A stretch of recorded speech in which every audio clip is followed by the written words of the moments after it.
Hello, this is Emperor Haterius,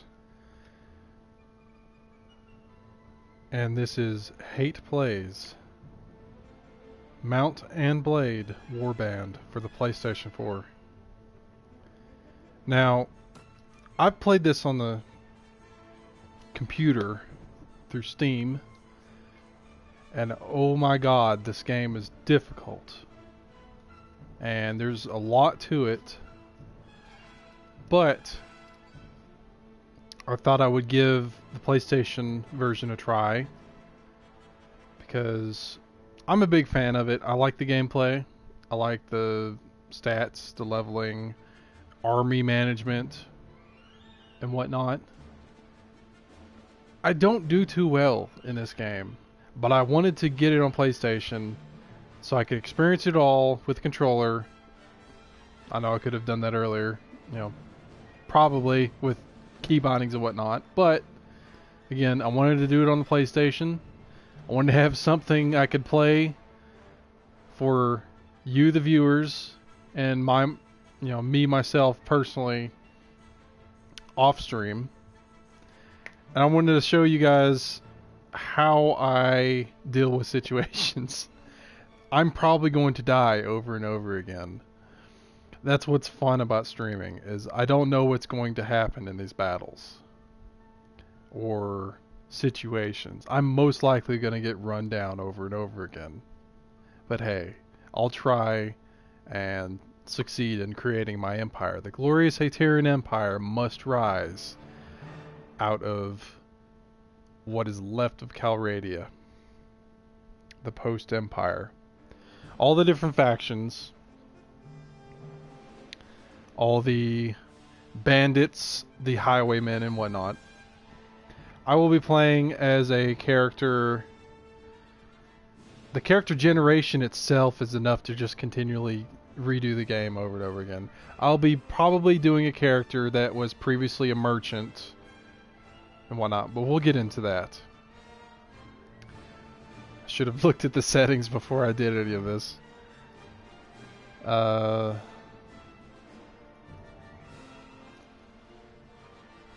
Combat AI poor. So it's already on poorest settings. Average, good, poor.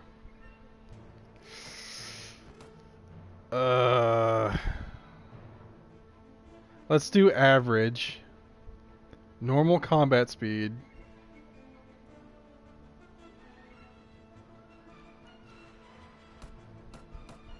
Oh, I can change the languages.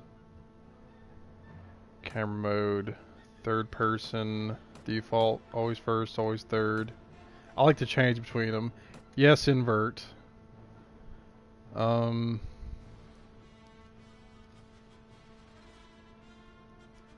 know what that means. Controlled attacking. Show attack direction. That might help. Report damage, report blah blah blah. Enable voice commands? Wireless controller speaker. I kind of want to hear that. I'm going to turn down the game volume in my headset. Turn on the TV volume.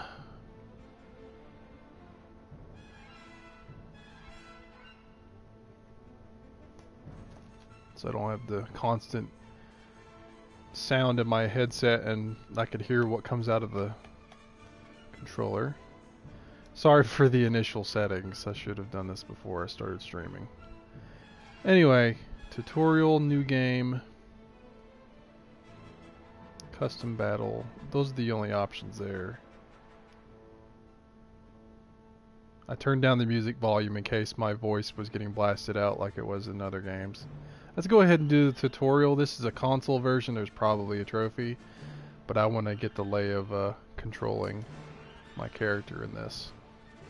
You approach a field where the locals are training with weapons. You can practice here to improve your combat skills. All the controls displayed are using default scheme.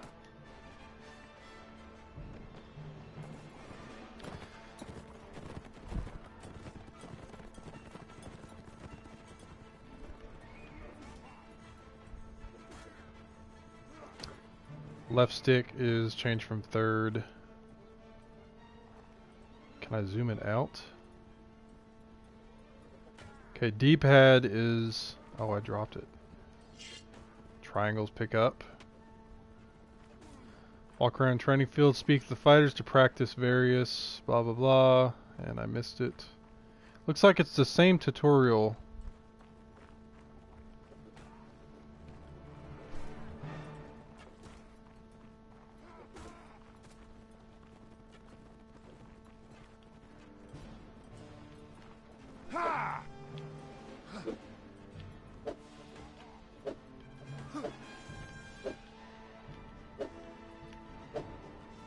This will be a fun game. I definitely look forward to getting into battle. Now the big question for me is, should I do what I want to do and play on foot only? I always like the idea of playing as an on foot general and eventually emperor. But this is called Mount and Blade, and there are so many reasons to play on horseback. One, I can chase down enemies. Two, I can survive in battles longer if I'm on horseback, and I'm not as much as a target. I don't know. So we got archery trainer. Good day to you, young fellow. I spend my days teaching about ranged weapons to anyone that is willing to learn. If you need a tutor, let me know and I'll teach you how to use the bow, crossbow, and javelin. Yes, show me how to use ranged weapons. Alright, your first training will be in bowmanship. The bow is a difficult weapon to master, but once you are sufficiently good at it, you can shoot quickly with great power. Go pick up the bow and arrows you see over there now and shoot those targets. Alright. And it's just a wall of text there. Okay, this television formatting is messing me up. Let me see if I can change the visual mode, because I've got stuff off the side of the screen and I can't see it. Let's see. Menu. Picture.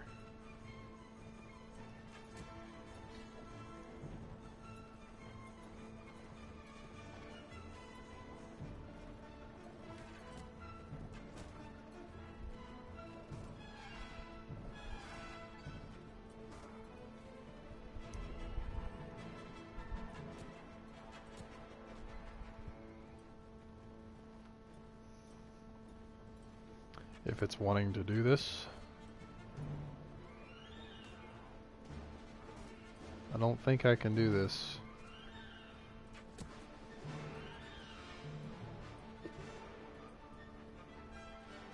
No, it's gonna be a butt. Anyway, I've got stuff off to the left side of my screen. I may be able to fix this with this. Give me a moment. Advanced settings.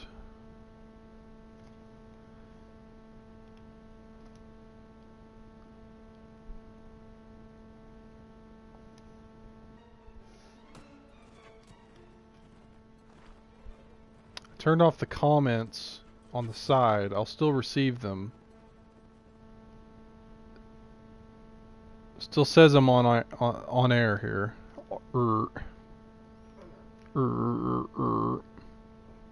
Very slow start. Sorry, folks.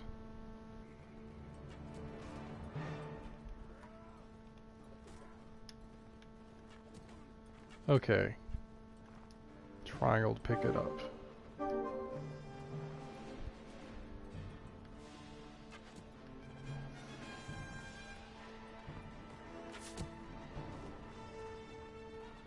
It's not run in front of them. R2 till the reticule shrinks down to the minimum. It's going to get worse as you continue to hold it and if you're moving.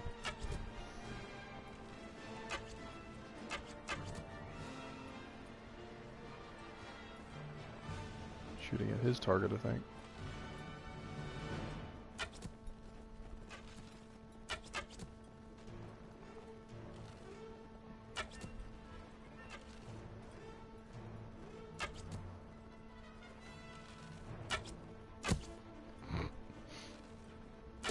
Shoot him in the back.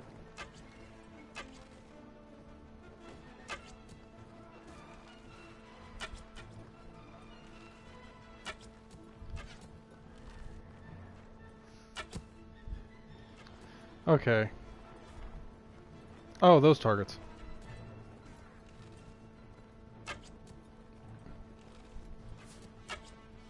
Come on. There's one. There's two. Can he make it? Nope. There's three. You have shot all the targets, and I'll talk to the trainer again. Not bad at all. Not really. You seem to have grasped the basics of archery. Now try to do the same thing with a crossbow. Take the crossbows, blah blah blah. Tutorial, blah blah blah.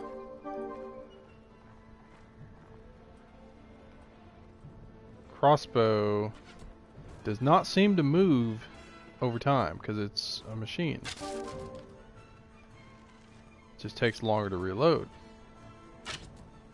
It's also armor piercing as far as lore goes.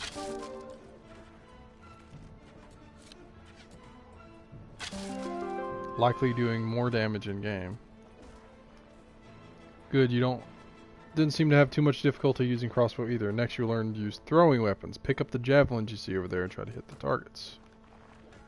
I like javelins. Javelins are pretty cool. When they hit. The thing about javelins is you don't get that many. You don't get as much as it says on the right there. In game.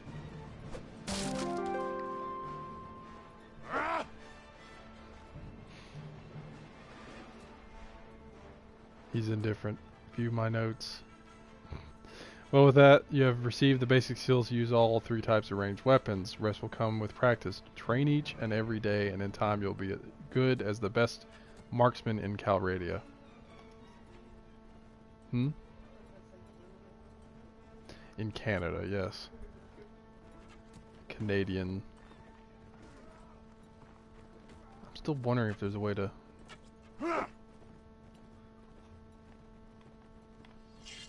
Oh, yeah, the order screen. How did I get the order screen? No, don't leave the tutorial. There's kick, square. Jump is X. Interact is triangle. No. No.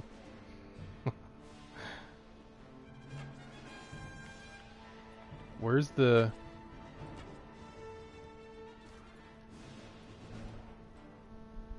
Oop, didn't mean push that. Anyway. So we have... riding, blocking, attacking, and sparring practice to do.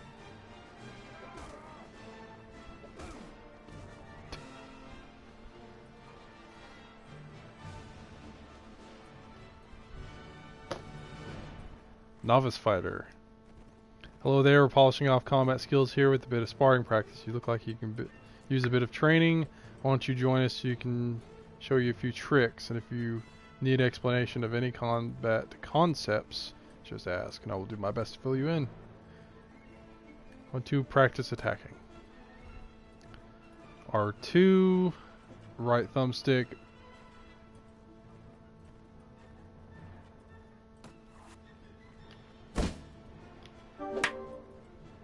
Okay.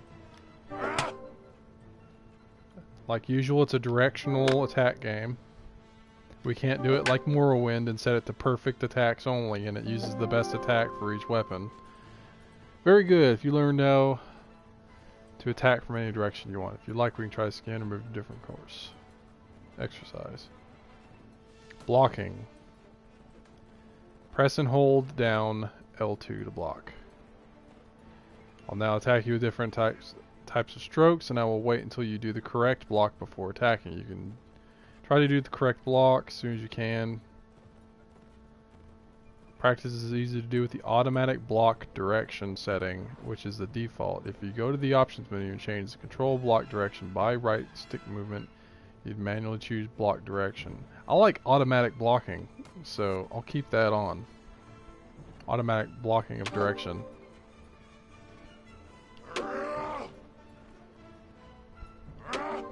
For Honor this is not, which I need to pick that up as well.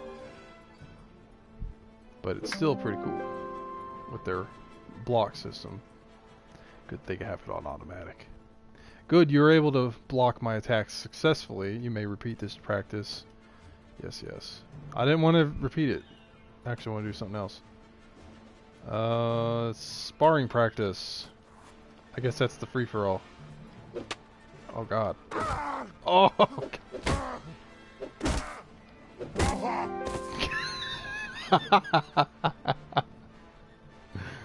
Hey, that was good sparring. You defeated me, but next time I'll be more careful. No. So that was attacking, blocking, and sparring done. I need to do riding now.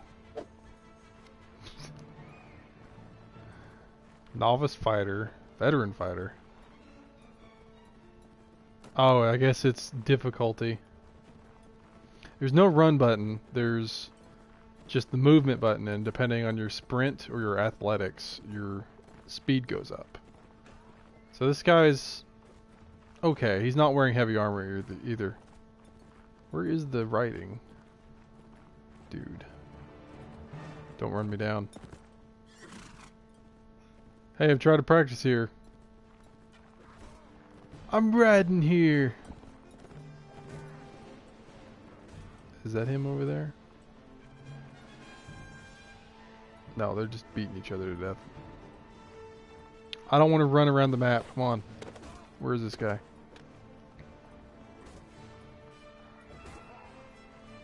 Oh, it must be the guy by the stable that I've walked past.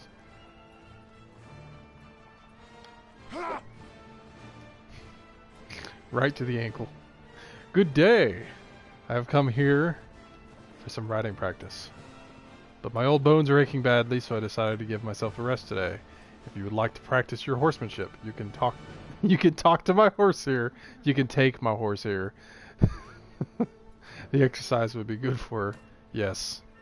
Alright, let's practice riding on a horse.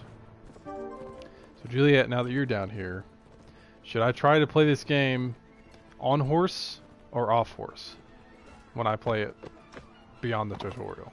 I was thinking of playing without horse, but it's going to be difficult.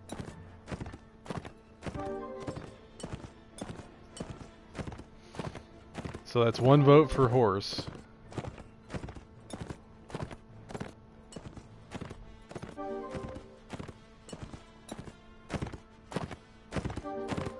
I'm looking into my own body.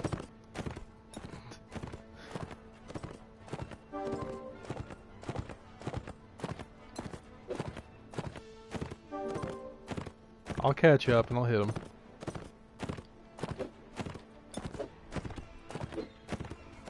Doesn't look like you can do directional while on the horse with the quarterstaff. Looks like it just acts as a pole arm. You finished the exercise successfully. Now go back to the trainer and talk to him.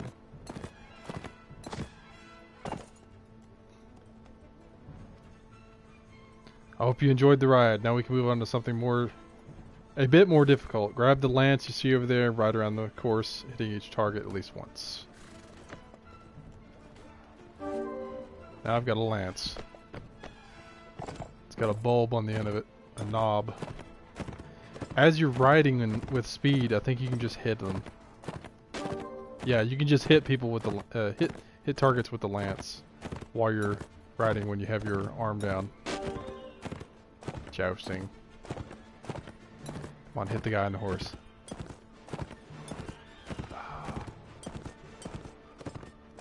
I missed.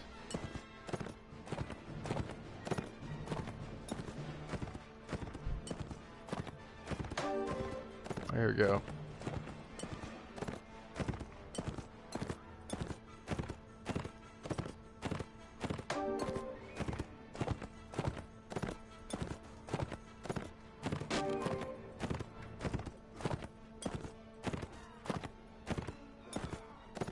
Just go mow down those guys beating each other.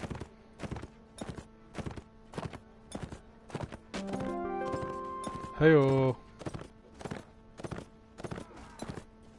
I'll go back to the trainer and talk to him. Good. You have been able to hit all targets on horseback. That's no easy feat for a starter. Your next challenge will be using a bow and arrows to shoot archery targets by the road. You need to put an arrow to each target to consider yourself successful. Ugh. It's better with a crossbow, I think, from what I recall. Because a crossbow doesn't lose as much.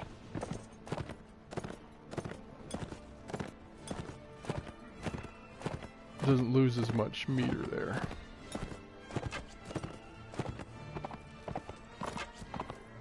Come on. I don't want to have to stop. It's another reason why I don't want to be on horseback, because of ranged fighting. But then again, that's a great way to play, but I don't want to be that kind of a player.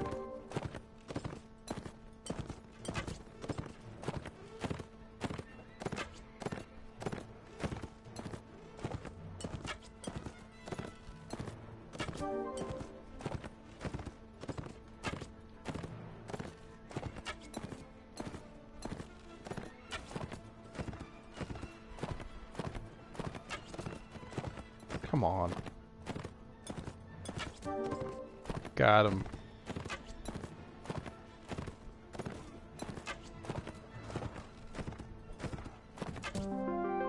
You have completed all the tutorials. Do you wish to leave now? Yes. So those are done.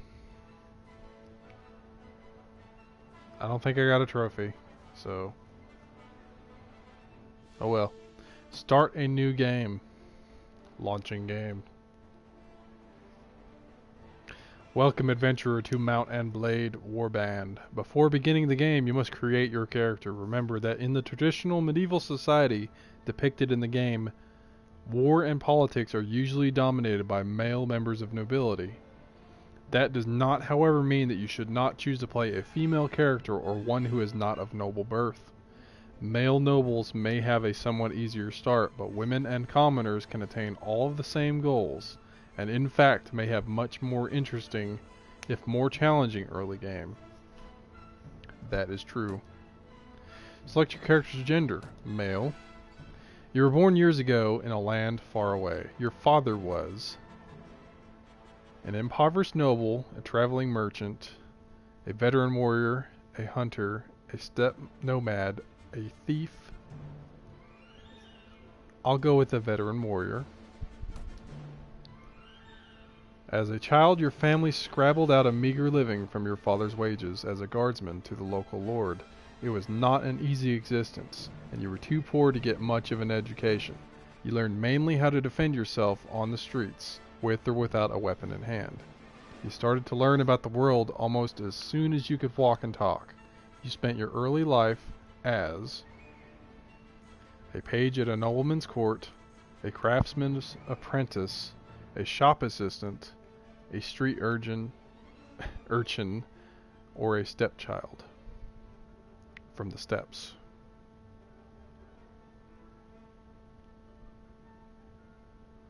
I can't remember the one I did last time. It was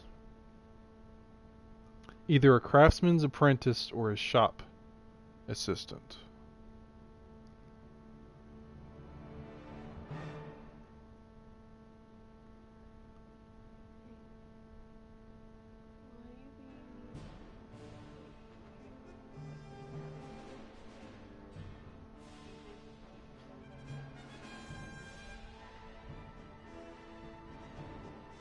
So you can what?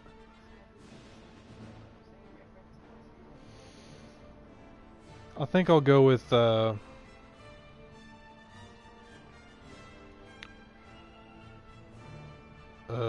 craftsman's apprentice.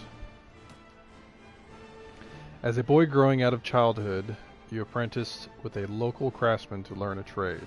After years of hard work and study under your new master, He promoted you to journeyman and employed you as a fully paid craftsman for as long as you wished to stay. Then, as a young adult, life changed as it always does. You became a squire, a troubadour, a university student, a goods peddler, a smith, or a game poacher. Huh.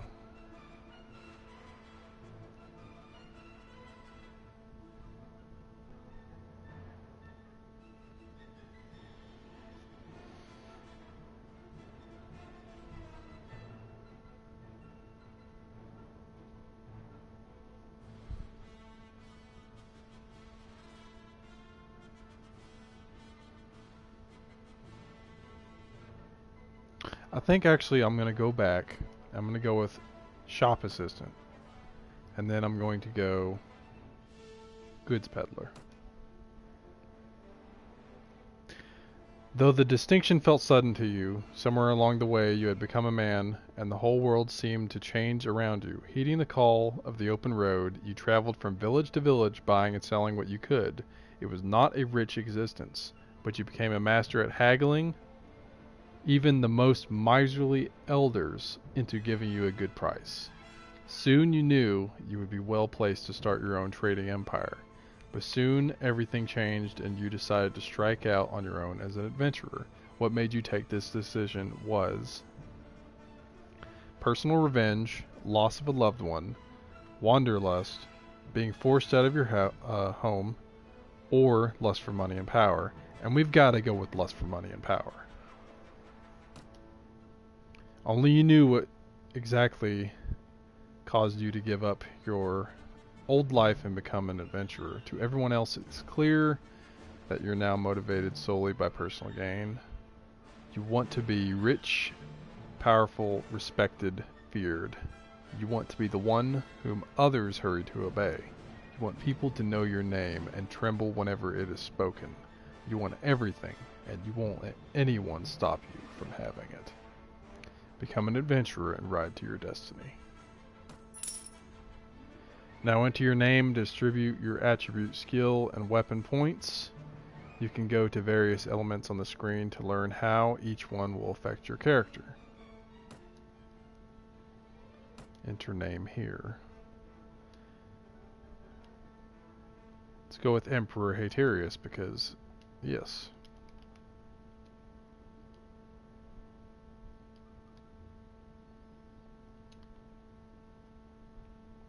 Level 1, 44 health, 150 experience, 7779 attributes, and a whole mess of skills to deal with.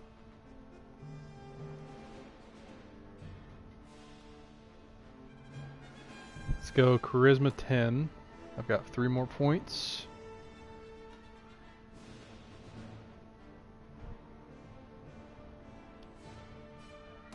Let's go 9 strength. And finally,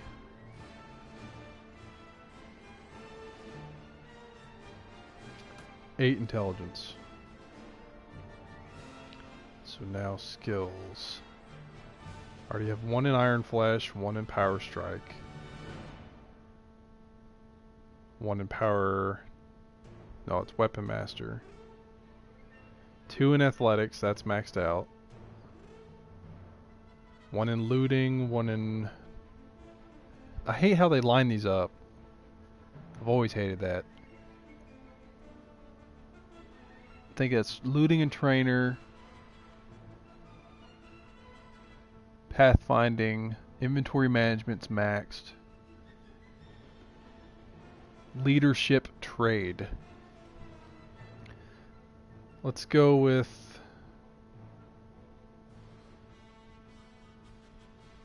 Leadership, max that out. Prisoner Management, so I can get prisoners and ransom them off.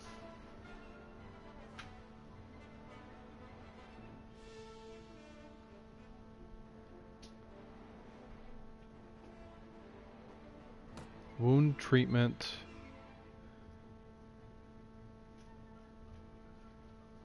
Surgery. chance that party members will be wounded rather than killed.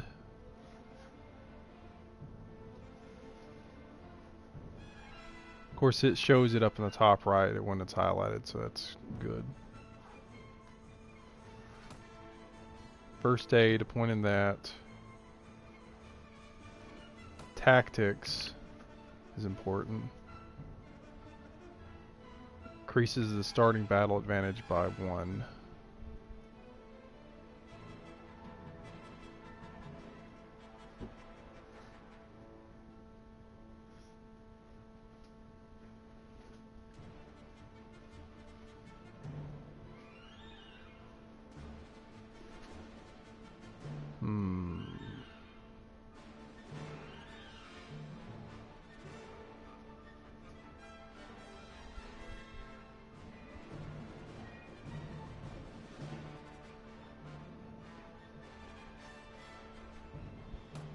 Go with another point in surgery. And finally,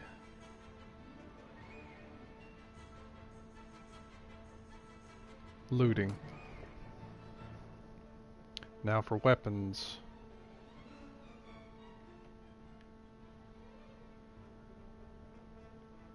Now I like the idea of using a two-hander or a weapon that can be two-handed.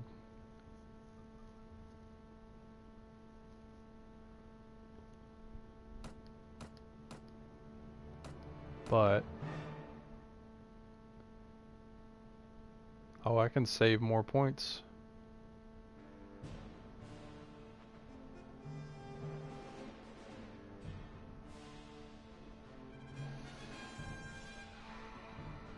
Let's just make that one-handed be the best one.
Guess I'll go with that one.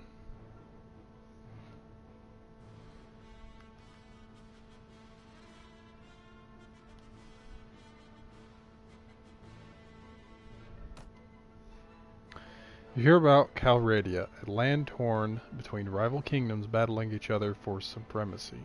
A haven for knights and mercenaries, cutthroats and adventurers, all willing to risk their lives in pursuit of fortune, power, or glory. In this land which holds great dangers, or even greater opportunities, you believe you may leave your past behind and start a new life. You feel that finally you hold the key of your destiny in your hands, free to choose as you will, and that whatever course you take, great adventures and will await you. Drawn by the stories you hear about Calradia and its kingdoms, you join a caravan to Praven in the kingdom of Swadia, join a caravan to Ravaden in the kingdom of the Vagirs, join a caravan to Tolga in the Khergit Khanate, take a ship to Sargoth, the kingdom of the Nords, take a ship to Jokala, the kingdom of Rhodox, caravan to Shariz, the Serenad Sultanate. Serenid? I like the Rhodox, so I'm going to Jokala. You came by ship, skirting the cliffs where the Rhodoc highlands meet the sea. Much of the coastline was obscured by tendrils of fog that snaked down the river valleys, but occasionally you caught sight of a castle watchtower rising above the mists, and on one occasion a beacon fire burning to warn of an enemy warband.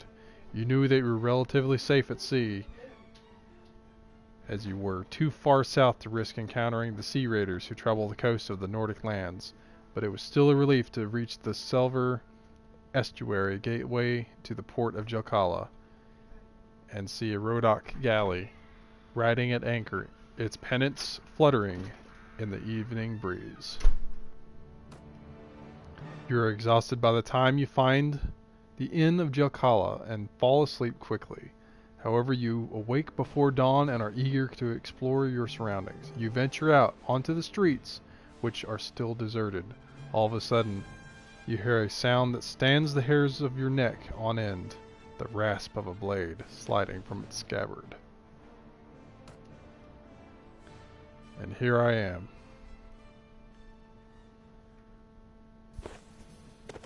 Okay, so those are orders. Everyone hold your positions. Oh God.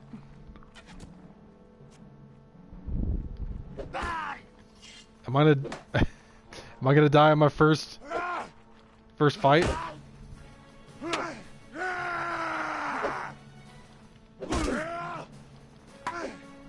I got a freaking polearm staff. I think it's what I had last time I played this. God, come on.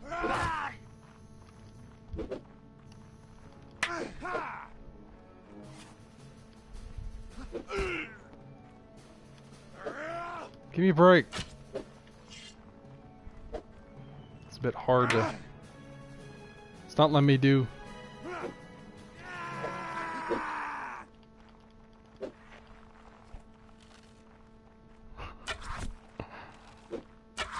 Come on, man.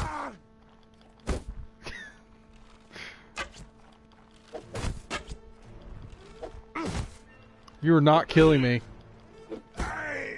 You are not killing me. Oh God, this game's gonna be terrible for me.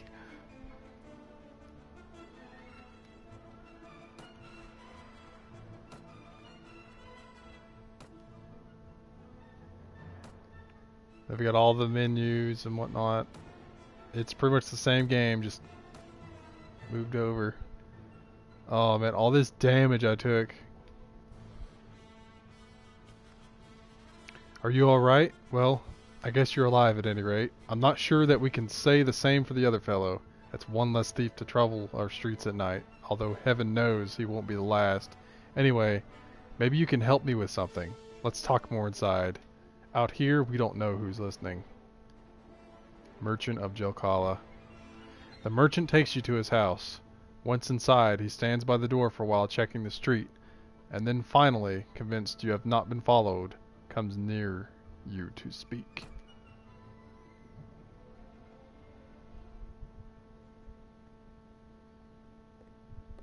Gotta say, the game looks good though on PlayStation.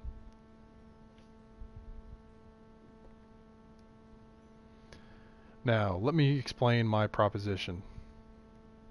We've always had brigands in the hills, driven to banditry by war, debt, or love of violence. However, recently they've been getting bolder, leaving their camps in the wild and venturing into town looking for unwary prey. The watch commander tells us it's because of all the fighting on the frontiers. Fewer men to keep an eye on the streets, but I'm not sure what to make of that. It seems to me that the most logical explanation is that these bandits have an ally inside these walls, who helps them enter unnoticed, and helps them identify particularly tempting targets. Last week, you see, they took my brother. I don't know what my brother was thinking, a lad from the prominent house, out alone after dark, in times like these. Well, I suppose you were too, but you're a stranger here, and didn't know how bad things had become. He had no such excuse, but he's family, so what can you do? If you don't protect your kin, then people will start thinking that you can't protect your investments either, and I can't have that. No doubt the gang will soon send word about a ransom, but I don't care to pay it. So here's my proposition. You look like you've had a bit of experience with a blade. I don't even have a blade, man. I have a stick. And more importantly, you must have a bit of fire in your belly, or you wouldn't be coming to Calridia to seek your fortune. So here's what I'm asking you to do. Gather a small party, track down these bandits to their lair, and teach them a lesson they won't forget, and get my brother back safe. In return, you'll earn my lasting gratitude and a bit of silver. What do you say? I am interested. 100 dinars, quest. You won't be able to do this by yourself, though. If you try and take on a whole gang single-handedly, the hunter will become the hunted, I'll warrant. You'll first want to round up a group of volunteers. There's always a few lads in the villages around here looking for a bit of work that's more interesting than tilling the soil or hauling water. They'll follow you if you pay. So, take this purse of 100 dinars. Consider it an advance on your reward.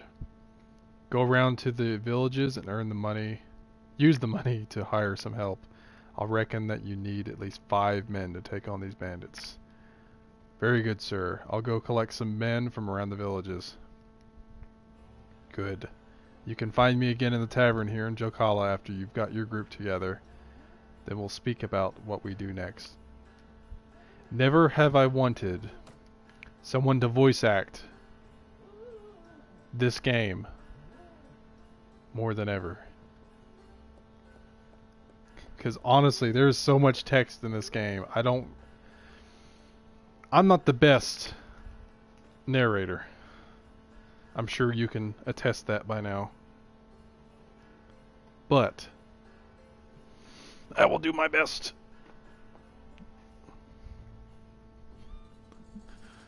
I'm wondering if they're actually going to put mods in this game on PlayStation, because they've got modding allowed on other games now, mainly Bethesda.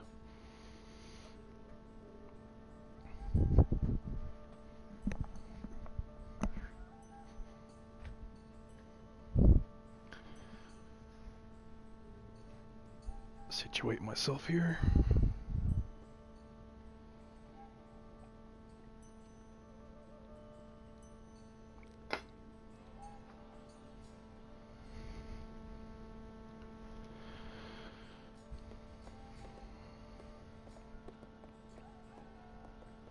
So I have... Oh crap. I just sent myself outside.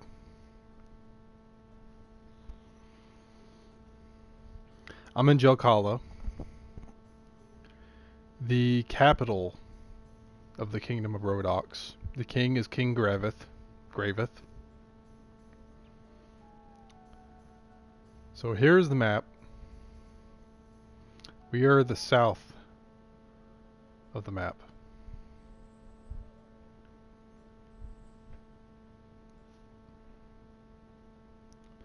Green is Rhodokian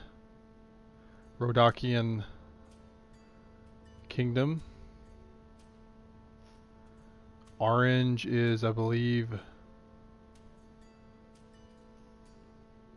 Swadia.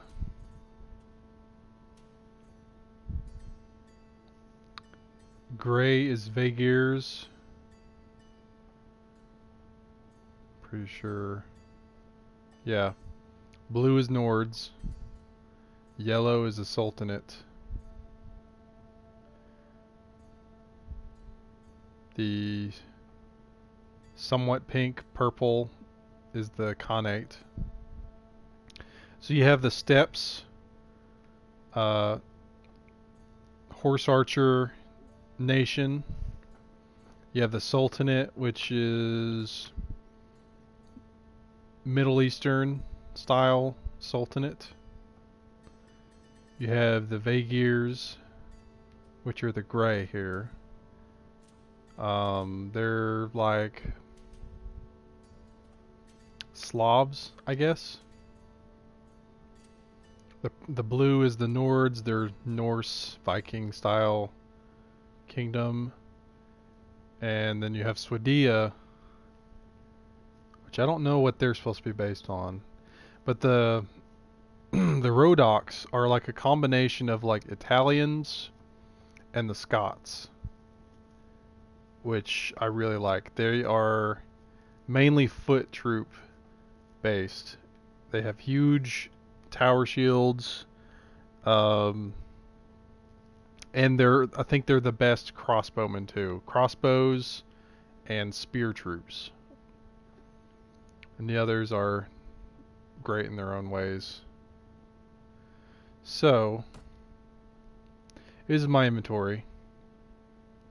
I have 2 horses. 2 horses. And a bunch of trade goods on me, in addition to food. Which I only have 1 thing of food. Crossbow, which I failed at using in battle. Leather jacket, fur hat, leather gloves, leather boots, and a kite shield. That's pretty cool. I've got a kite shield. If I use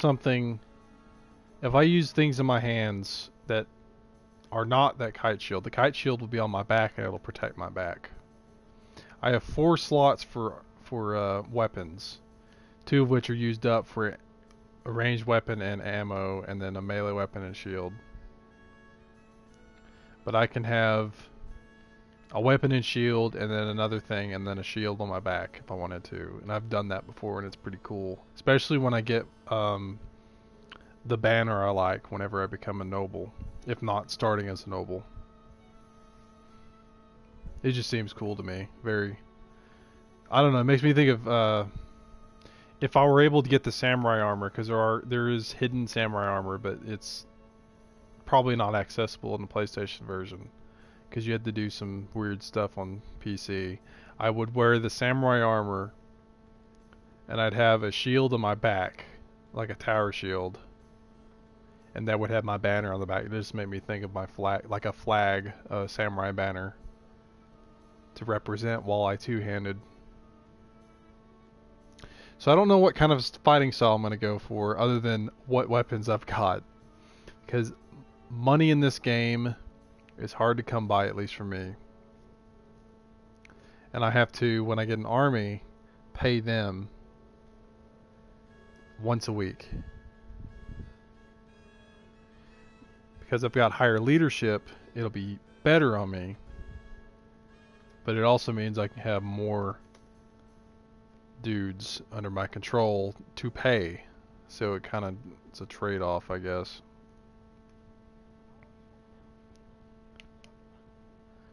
Like how my headset wants to shut down while I'm talking, as if it's not being used. I have 240 dinars. I'm at Jelkala, outside on my horse. I'm gonna go back into Jelkala, or get raided by looters as soon as I leave. Oh my god. Great start to the game. Leave Jelkala, get looted. Get wrecked. I'm in battle. I'm on horse, they are not. Looters are never on horse, as far as I know. I have it set to average difficulty, too. God, there they are. They throw stuff.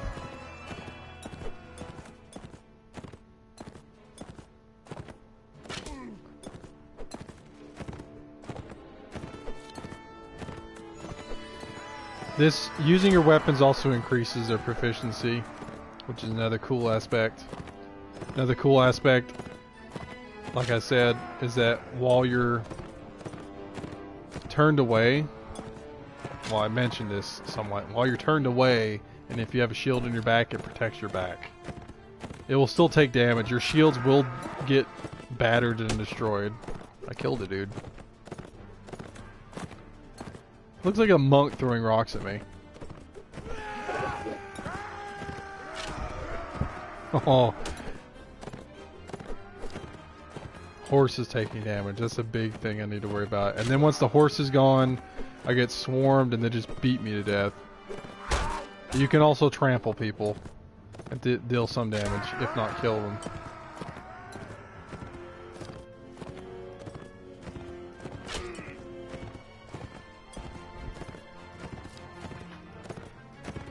Now is not a great time for a cat to jump on your lap. Happens all too often.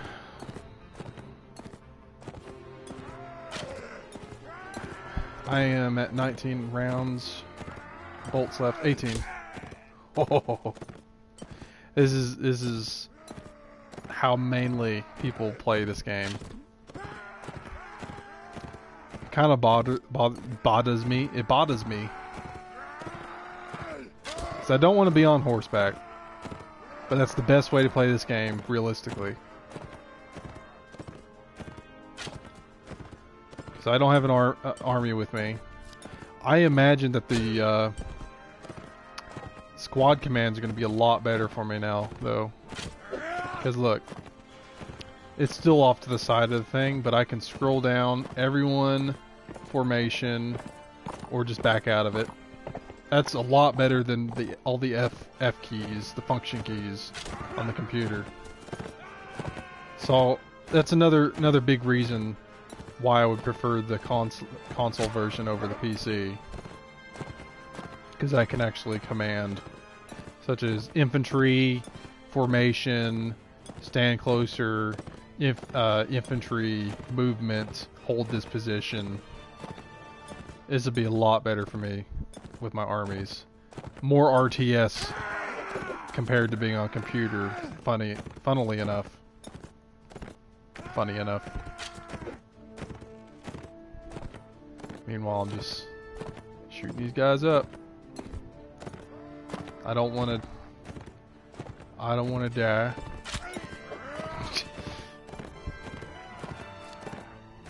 Me just being a merchant, shooting guys down. I gotta play a character like this in D&D or something. Or next time I make an Emperor Haterius character, I'll say attempt because I've never been successful. Either a campaign is ended, or my character dies, or we just stop playing it. Make him a merchant. Then again, I'd have magic and whatnot and stuff like that to have access to, so I don't know. Just the douchebag that I'm the one douchebag in the party that just rides around in combat with a horse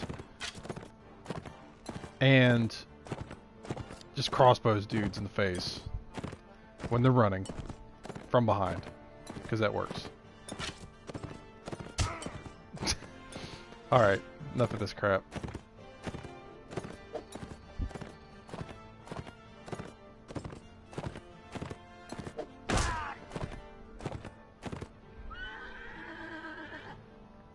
Oh no, he escaped.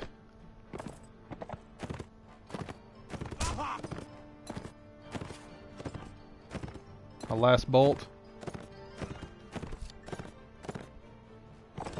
No, second to last.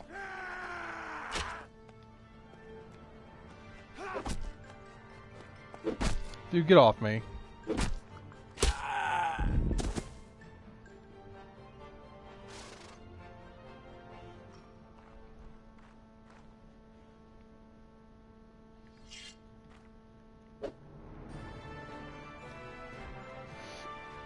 One routed, one got away. I've got increased looting though. Look at all this.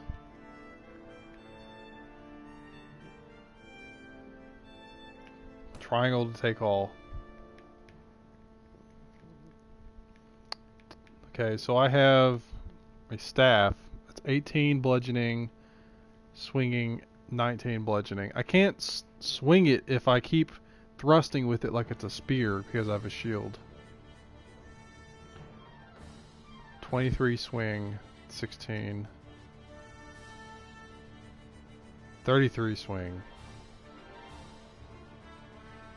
I'll go with the sword. Then again, bludgeoning, I could get more prisoners. But no, I'll leave that to my infantry maybe. Let's replace my quarterstaff with the balanced falchion.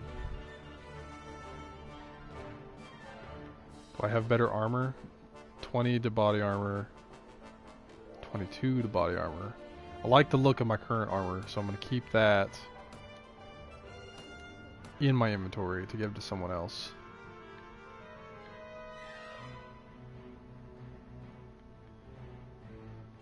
Boots, 14.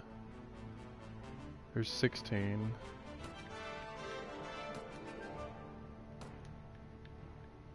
Fur hats, 8. I think that's it. I can get rocks and throw them, stones, but I've got a crossbow, so that takes up 2 slots. Alright. I think that's all I can do with this.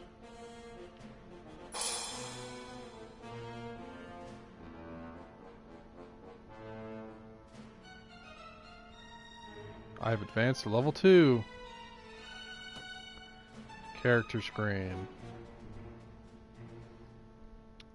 Let's go with 10 strength.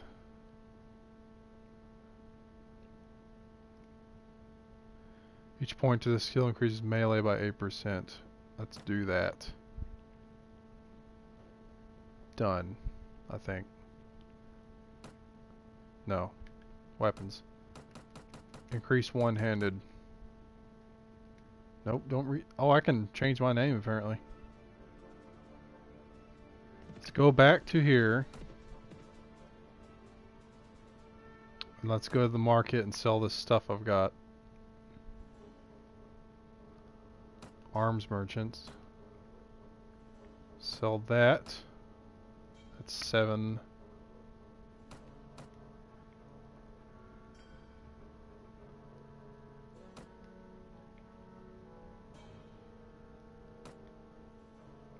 Three. Not a lot of good prices here for selling. Club. Chipped hatchet. Stones. Sell those for 1 each. Crap, I could have kept that. Yeah, it's 11 bludgeoning. Let's keep the stones. So I can give them to people. Or just sell half of them. No, just 1. I'll make my mind up eventually.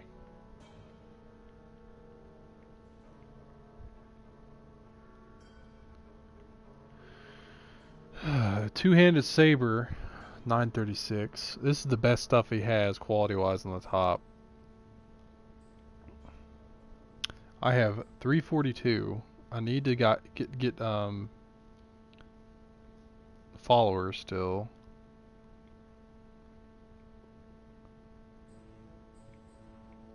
Soldier's cleaver, 357.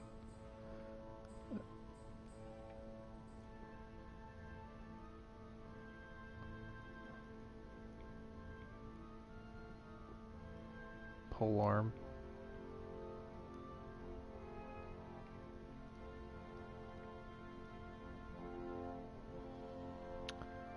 Battered plain kite shield. I have a resistance of 8.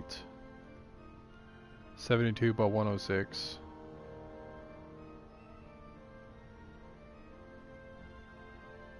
That's 548.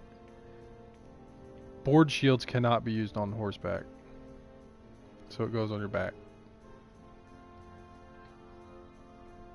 That's worse. That's worse. Plain board shield, 210. I sell my shield for 11 and I lose most of my money if I grab the thing that's a board shield. Okay, I can use my kite shield on horseback but not board shields. I'm done with that guy. Armor.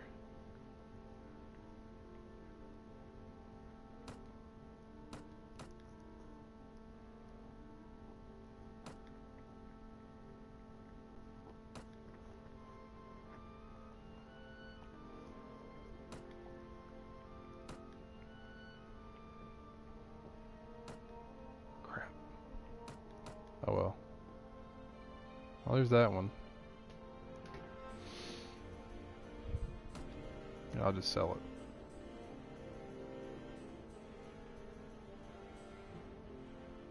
I want to keep some stuff in case I get a follower, which is very likely. Armor. I'm probably going to go with step armor because I can't get samurai armor as far as I know.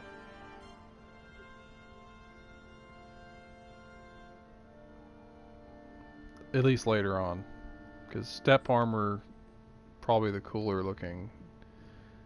It's very. I think it's like medium armor and stuff like that I can get. Not the lamellar, but other things. God, that stuff's expensive. Horse merchant. Which horse is this one? Charge 9, maneuver 39, speed 37. 45. It has 14 armor on that one. This one has 8. 45 speed. 37 speed. But has more armor. Charge 9. Charge 10, maneuver 44. God. This one's a lot worse. But it has way more armor. And I like the idea of having more armored horse. So, let's sell my current horse so I can have a better armored horse. Or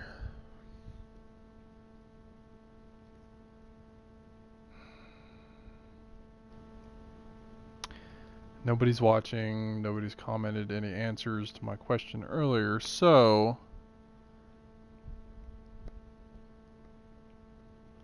I'm gonna go on foot. I'm gonna do it. I'm gonna sell my horses.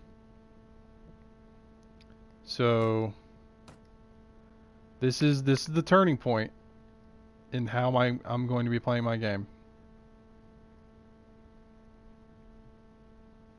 I will regret this, but I'm gonna do it.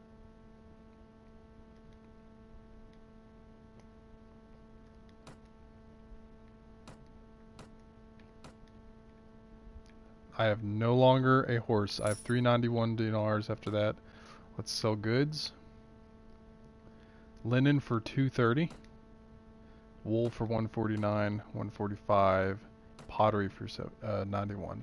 472. And I have a bit of food. Fish. So let's buy some cheap food. Food adds morale in addition to, you know, non-starving of the party. I'll take the 8 over the 2.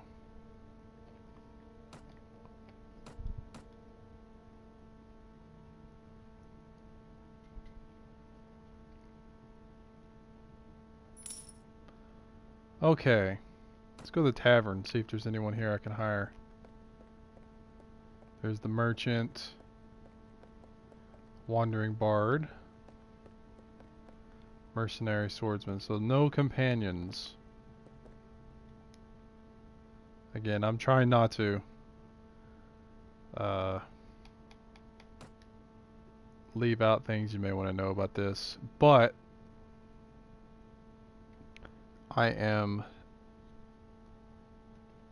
familiar with a lot of this. Moderately, at least. I have no horse, so I'm on foot. I'll go slower as a party. As an army, I will go slower in fights. Let's see, village of Buvrin seems to be flourishing, fields and orchards humming with activity.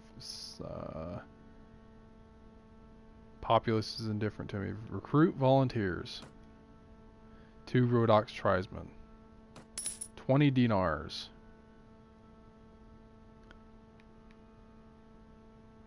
Okay, got 2 guys from Buvrin. Surprised I didn't get more.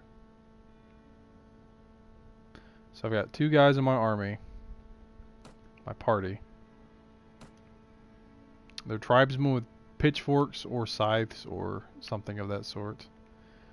And because I have at least 1 point in training, the skill training trainer,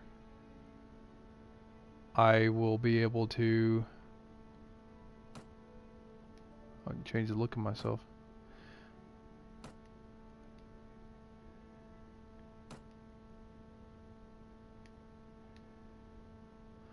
I will be able to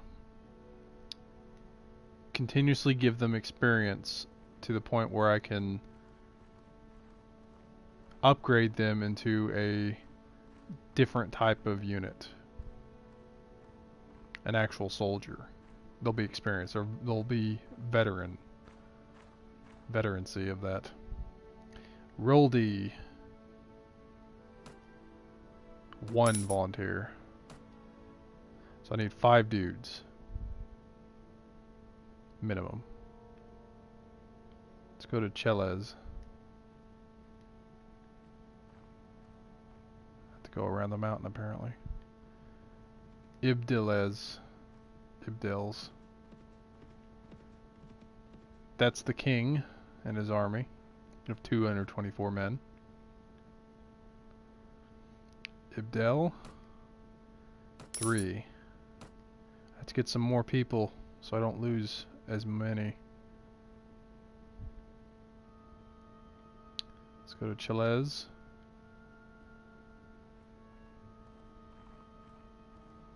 That is a bunch of looters there. More people means more potential of just overrunning the enemy. And the ability of getting the battle done quicker, so I give them experience through the battle. Just more bodies to get in the way too. 2 tribesmen from Cheles. So I have 9 people in my party, including me? Yeah. Let's do 2 more. I'll actually go over to the Sultanate. Let's get some Sultanate peasants. How much money do I have? 964. I have under 1,000.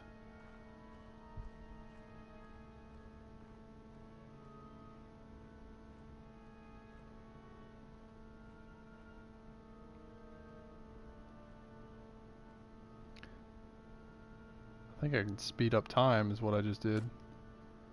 1 tribesman.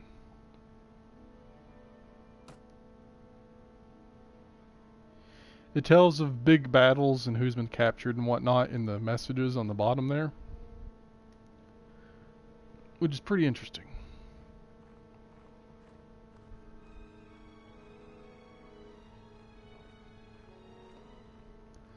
I'm trying to remember who is the best archers aside from the crossbowmen of Rodok.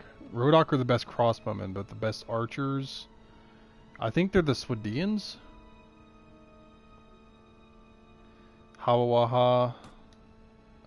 6 recruits from the Sultanate. And they're going to look Middle Eastern. They've got definitely the trappings of Middle Eastern peasantry and yeah. Dressed for the heat. Let's go to Ain Aswadi. Grab another bunch, and then I think we're good.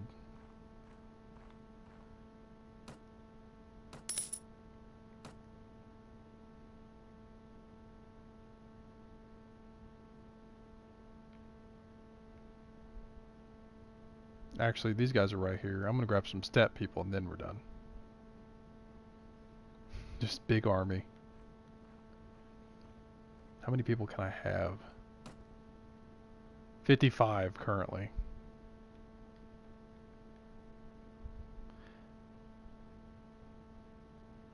Yeah. R2 is speed up. Oh god, that was a party of 61.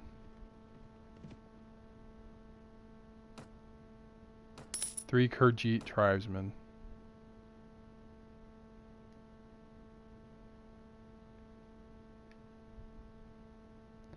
Now we go back to Jalkala. I'll be like, hey, I got 5 people. Unless I'm supposed to do something else. Notes. Collect 5 men. There's a cursor. Really? Yeah, go back to Jalkala.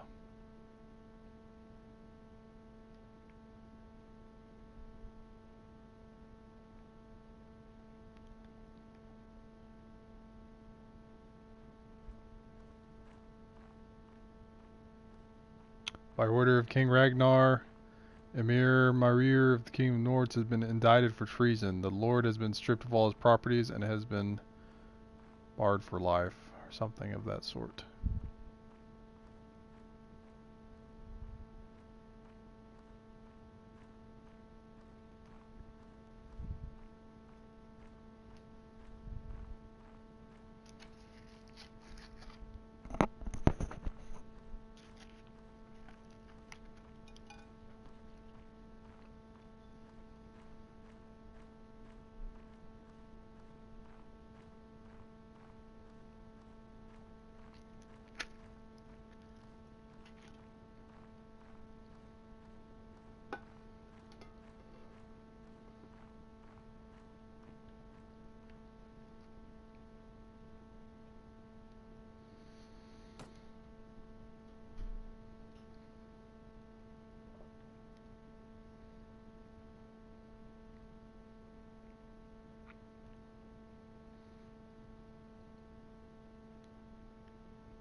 So I definitely need to make archers.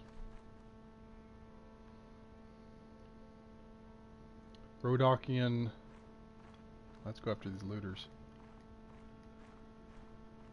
I have Rodakian troops. Rodak troops. Rodakan, Rodak. Surrender or die. First combat with my army. I've got 21 soldiers in addition to me on foot. Well, they're not soldiers, they're peasants. We'll see how this goes. Charge the enemy. Everyone, movement orders, hold this position. Everyone, formation orders. Oh crap. Everyone, formation orders. Stand closer.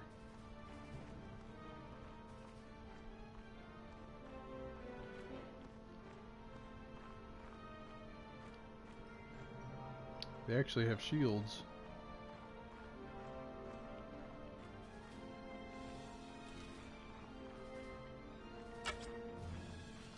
Oh, the Khajiit guy has a bow.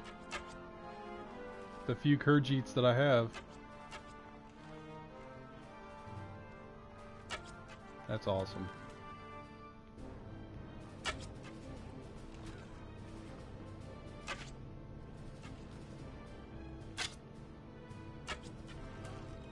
They're gonna throw rocks. I think some are already running away. Maybe. Everyone, charge!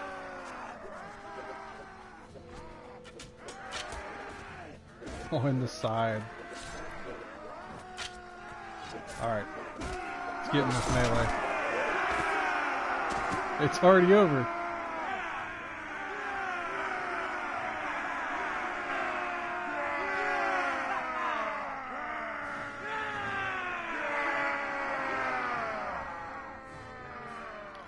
That's cool, the Khajiit already start with bows. That guy has a freaking spear too. Everyone else has pitchforks and axes and scythe-like weapons, some clubs. He has a spear and he's using a club. One killed, 4 wounded. Means I can capture. So I've got them as prisoners now. A maximum of 5. 27. I have a 33. Plus 4. Take all that.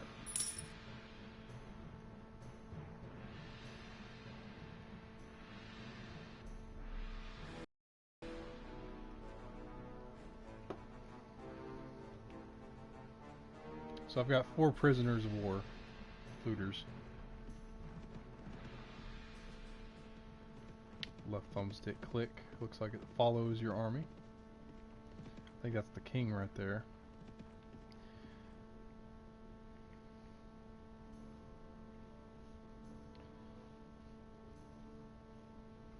Let's go to the marketplace, sell our stuff. And that's how this game is likely going to be most of the time. It's finding bandits, doing a few quests here and there. Building my army's strength up is going to be big. Making money is going to be bigger. Feeding and making money. Feeding the army and making money. Trade armor.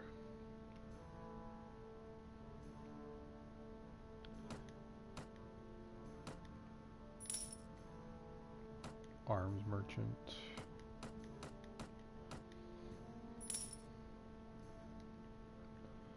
Tavern. Who's this guy? Minstrel.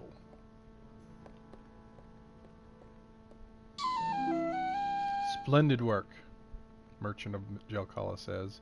You have hired enough men to take on the bandits. Now, travelers entering Jalkala have told us that there's a small group of robbers lurking on the outside of town. I suspect that they are all from the same band, the one that took my brother. Hunt them down and defeat them, and make them disclose the location of their lair. Very well, I shall hunt for the bandits. And I leave. It lags a bit. There they are. 4 guys versus 20? What do you want? I've been looking for you. Tell me where you keep your prisoners and I'll let you go. Ha! Those prisoners are only going free if you pay the ransom. Did you bring any silver? No, but I brought steel. You have encountered a band of robbers. You have 22 troops fit for battle against their 4. Charge the enemy. Everyone. Movement orders. Charge.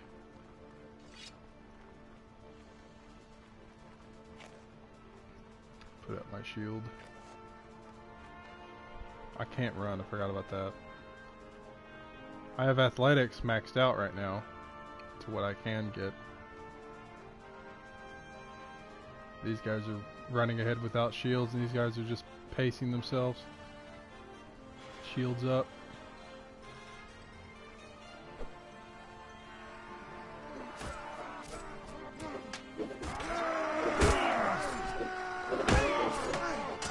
I gotta watch out too, because there's friendly fire. And they're down.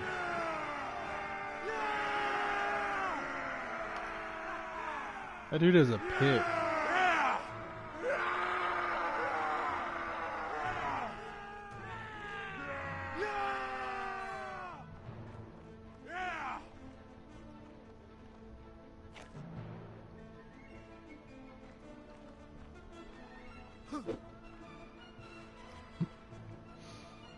One killed, 3 wounded. Hey, spare me. Spare my life. Let me go and I'll go far away from here and learn an honest trade, and you'll never hear of me again. I'll spare your life, but in exchange I want information. Either you or your mates kidnapped the brother of a prominent merchant in town. Tell me where you're hiding him, and give me your word that you'll stop troubling the people of these parts, and you can go free. Oh, bless you, sir. Bless you. We've done the lad no harm. We've been keeping him in our hideout near Buffrin. I'll describe the area nearby in detail, so there's no mistaking it. And I can capture one more dude. My tribesmen. Let's upgrade my Sirenid Sultanate dudes to footmen. They look cooler as footmen. Khajiit skirmisher. Oh, he's on horseback now. Like that. Well, that's certainly something. They're gonna go riding forward ahead of the army.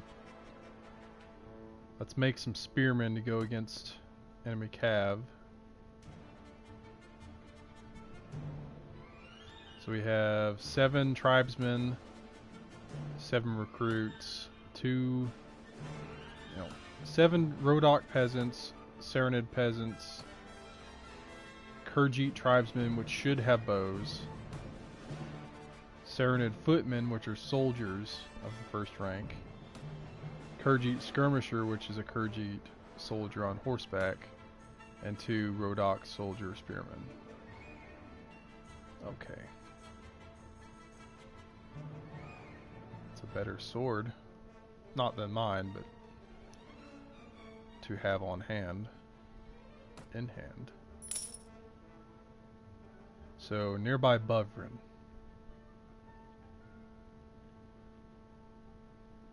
Kidnapper's hideout.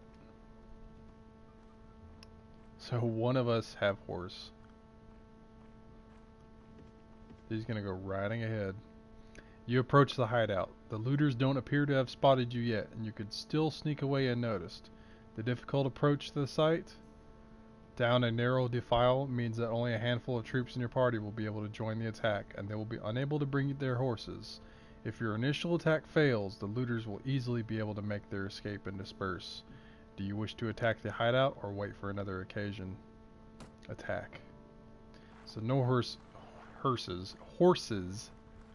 and just a couple of my dudes.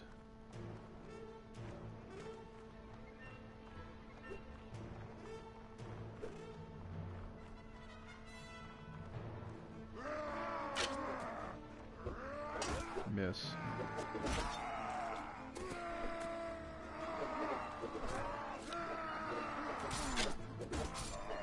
Miss.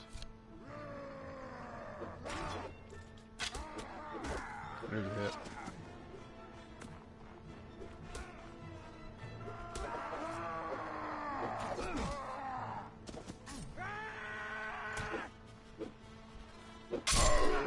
There's a kill.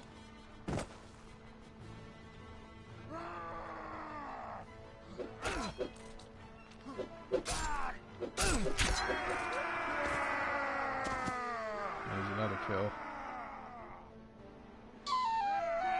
Merchant's brother. Thank you, sir, for rescuing me from these fiends. Did my brother and Jalkala put you onto their track? Yes, I told him that I would find you. I advise you to return to your family as quickly as you can, and be careful on the road. With their retreat cut off, the looters fall one by one to your determined attack. Their hideout and their ill-gotten gains, now yours. I like the idea of having a hideout, but it's probably not going to let me keep it.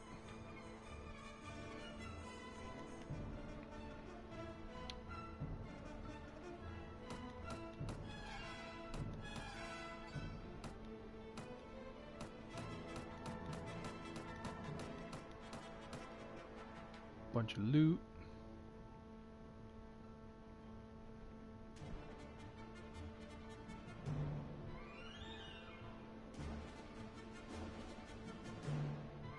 Count Fudrime. Let's go back to Jalkala. How's my party look? Couple more Rodok spearmen.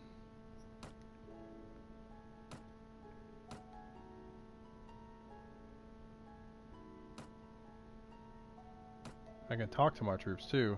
Your orders, sir? Tell me about yourself. Aye, sir, let me tell you all there is to know about me. And then you can look at the stats of the characters, the soldiers. Nothing, keep moving.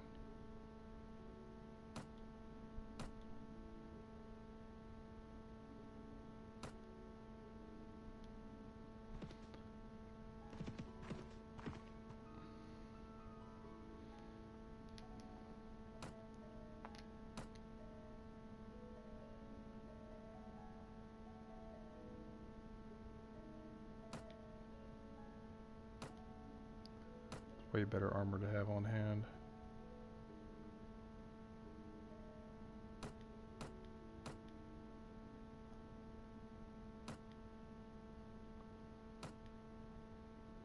Crap, I'm selling...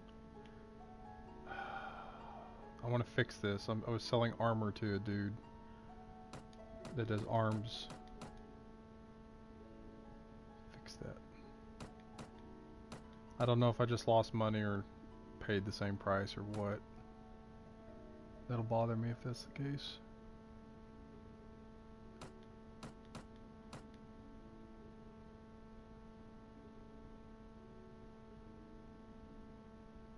I'm at 826 dinars. Armor, okay, finally.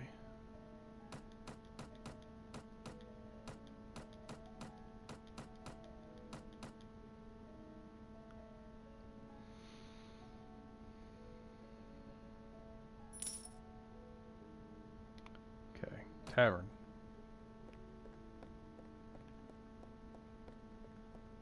Merc Cav.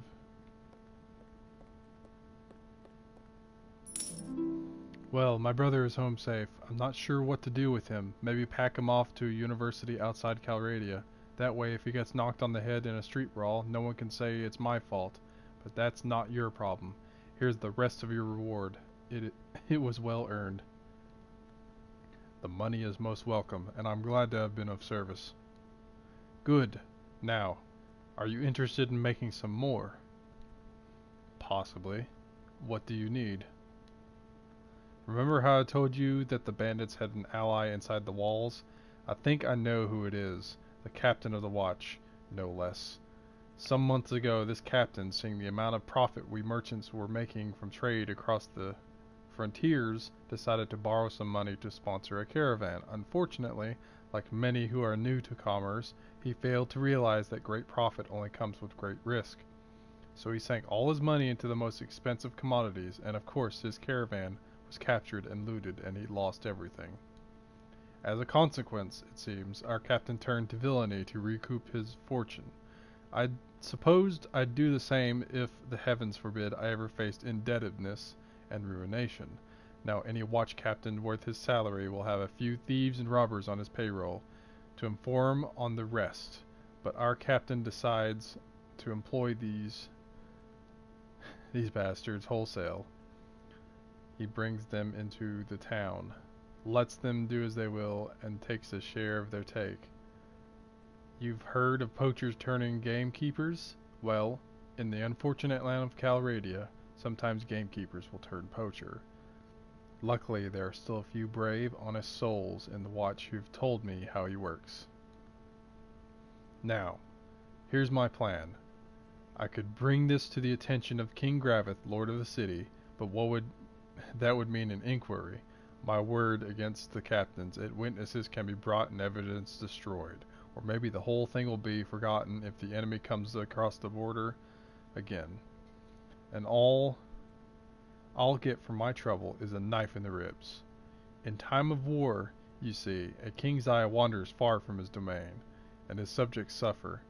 So I've got another idea. I've got a small group of townsfolk together, some men in my employ, and some others who've lost relatives to these bandits, and we'll storm the captain's home and bring him in chains before King Graveth.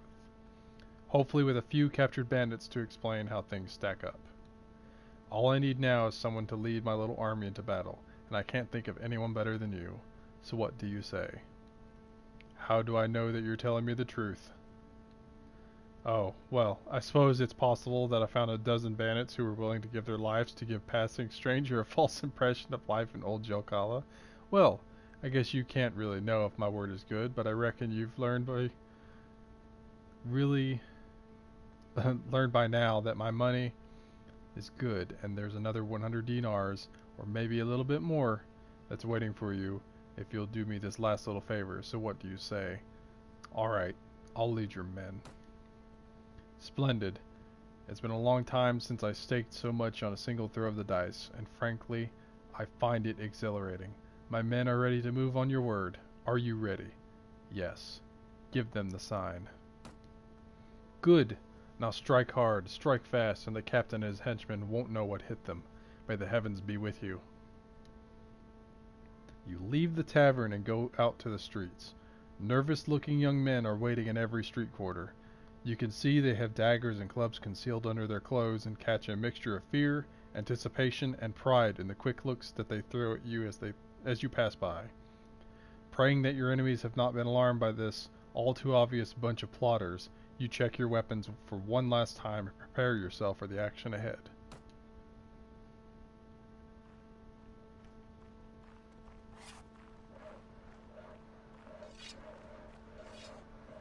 It's time, lads. Up and at them.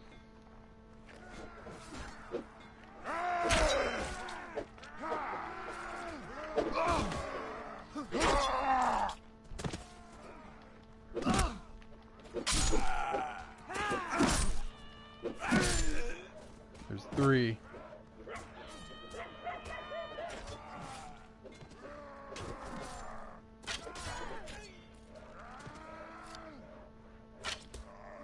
There's 4.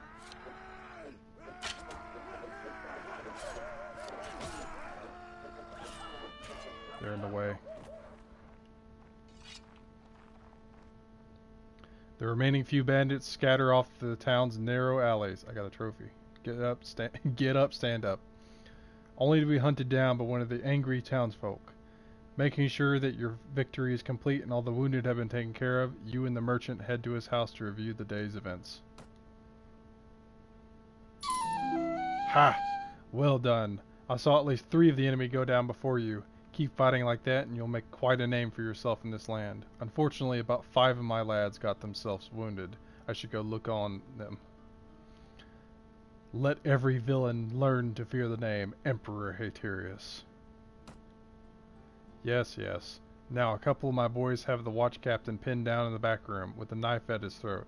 I'll need to go drag him before King Graveth and explain what this breach of the peace is all about. You don't need to be part of that, though. I'll tell you what, if all goes well, I'll meet you in the tavern again shortly and let you know how it all came out.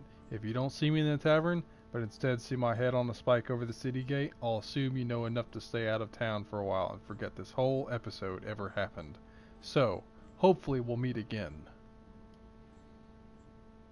Ha.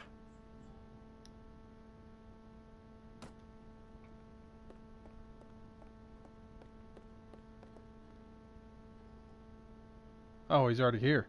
Ah, Emperor Haterius. Things didn't go quite so well as I had hoped. King Graveth couldn't quite find it in him to overlook my little breach of the peace. Oh, he's grateful enough that I got rid of his crooked captain, a guard who will let the bandits in with, the bandits will let in an enemy army if the price is right. But he can't exactly have me running around here as a lasting reminder of his failure to take care of things himself. That hardly seems fair. Fair? This is Calradia, my boy. Kings do what they will, and the rest of us do as they must. He didn't string me up, and instead gave me time to sell my properties. Even put in a word with the other merchants that they best pay me a fair price too. That's gracious enough as kings go, but he's a weak king, as they all are here, and weak kings must always look to their authority first, and justice second. I suppose I'd do the same in his shoes. Anyway, I wouldn't go rubbing your part in this affair in King Graveth's face, but he's taken note of you and decided that you're not worth hanging, and that's something to which I'll raise a glass any day of the week. He might even have work for you further down the road, or you can sell your sword to one of his competitors. Anyway, I hope you've learned a bit about what it will take to stay alive in this troubled land, and I suspect that the money you've earned won't go to waste. Good luck.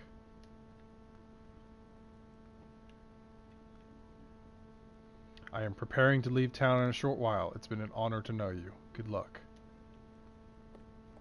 And it's got the same guys sitting around here. Leave.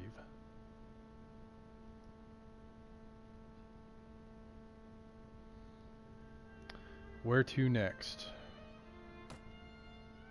No quests. Character level 2.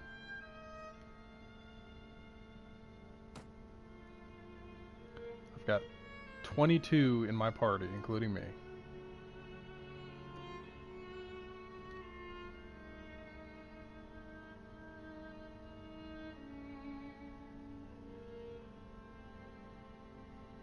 Let's go recruit some villagers from over here. Weekly budget. Wages for the party, 49 dinars. Earlier wealth, 1277. New wealth, 1228. So I'm over 1,000 dinars right now. I'm on foot. I've still got Count Matthias. Let's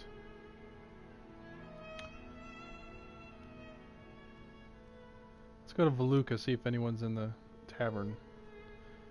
In the taverns, there will be companions potentially that you can listen to their story and recruit, should you wish to do so. Sometimes they cost money, sometimes they're free of charge.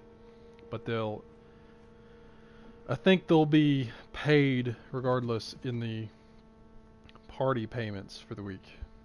Let's go to the tavern. Let's go running upstairs.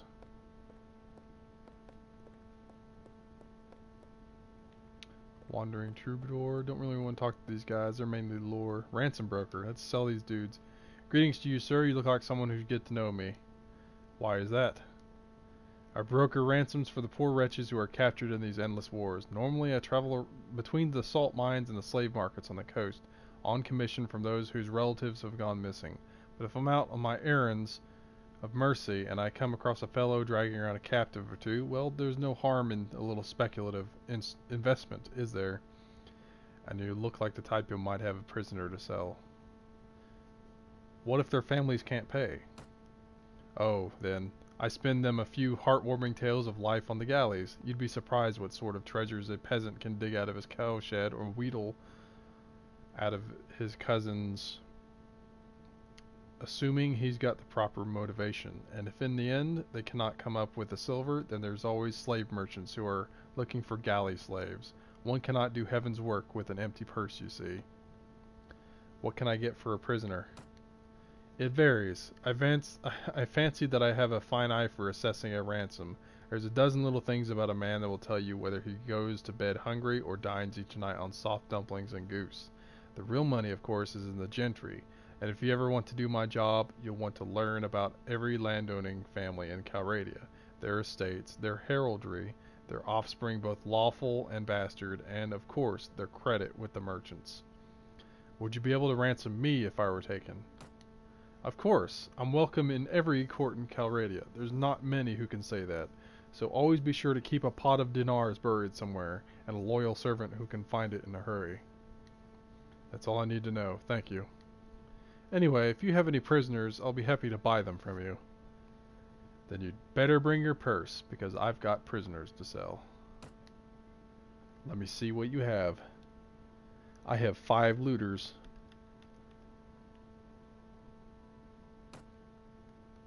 $32.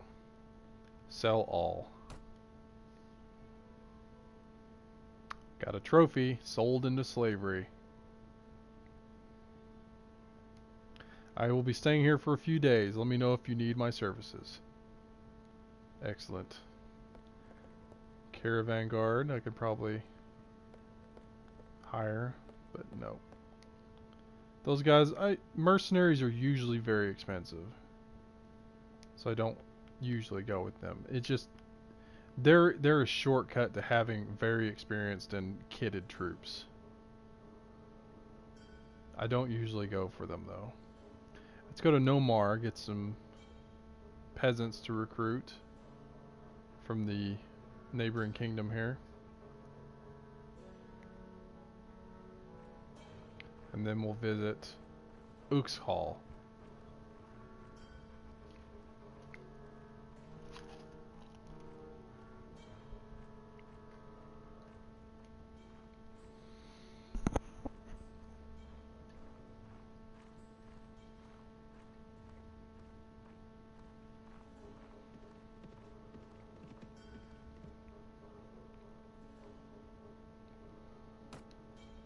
No one here seems to be willing to join your party. That's a shame.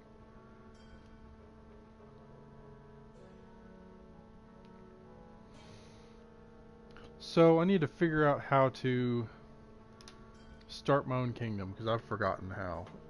I'm pretty sure I have to be strong enough to take on a castle or something.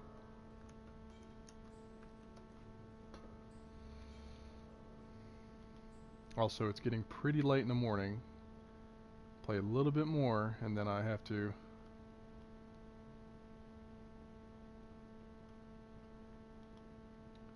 I'll have to end the session.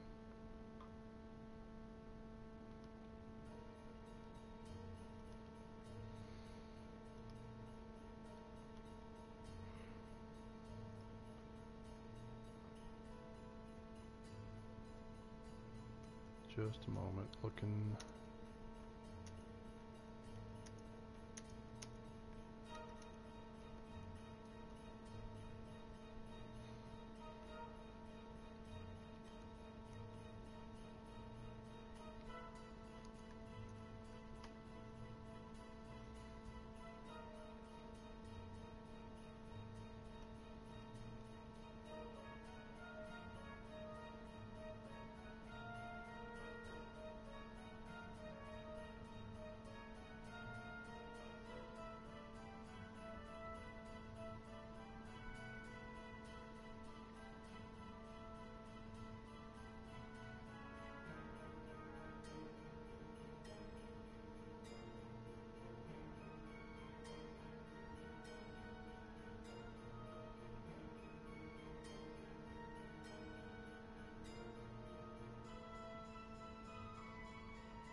Looking at the best archers.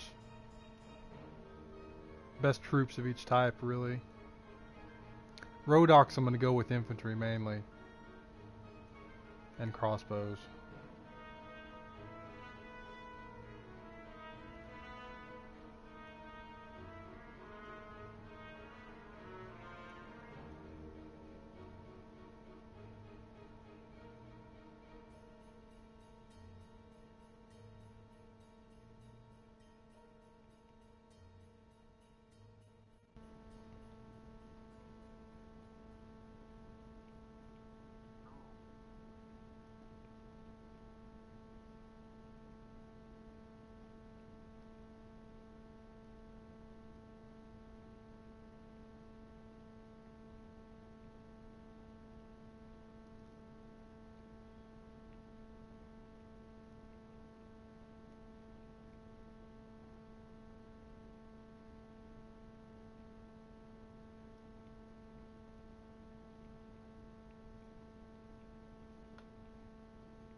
Overall, Rodok has the best infantry and archers, crossbows. They're great for defending castles as well, so that's another good mix. And because I prefer Rodok troops more than anything, I'll be using them more than anything. In the field, though, they're not as effective unless I control them better.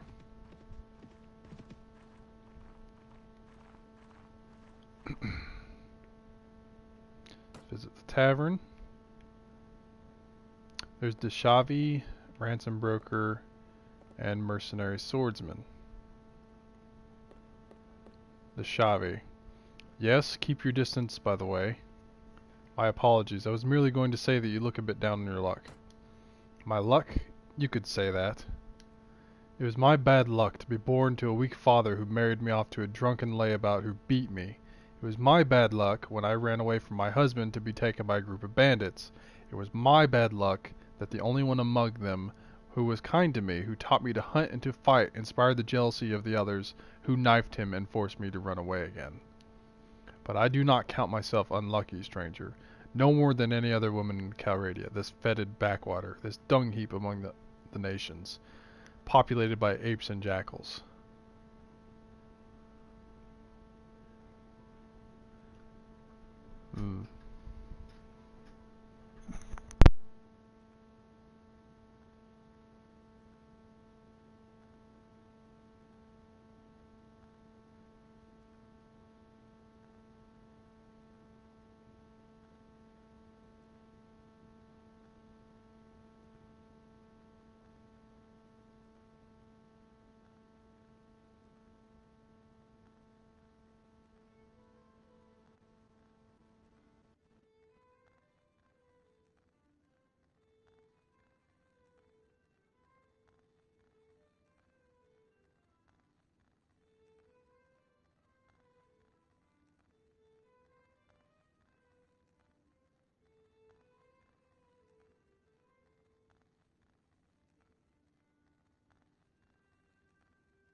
Background noise away now.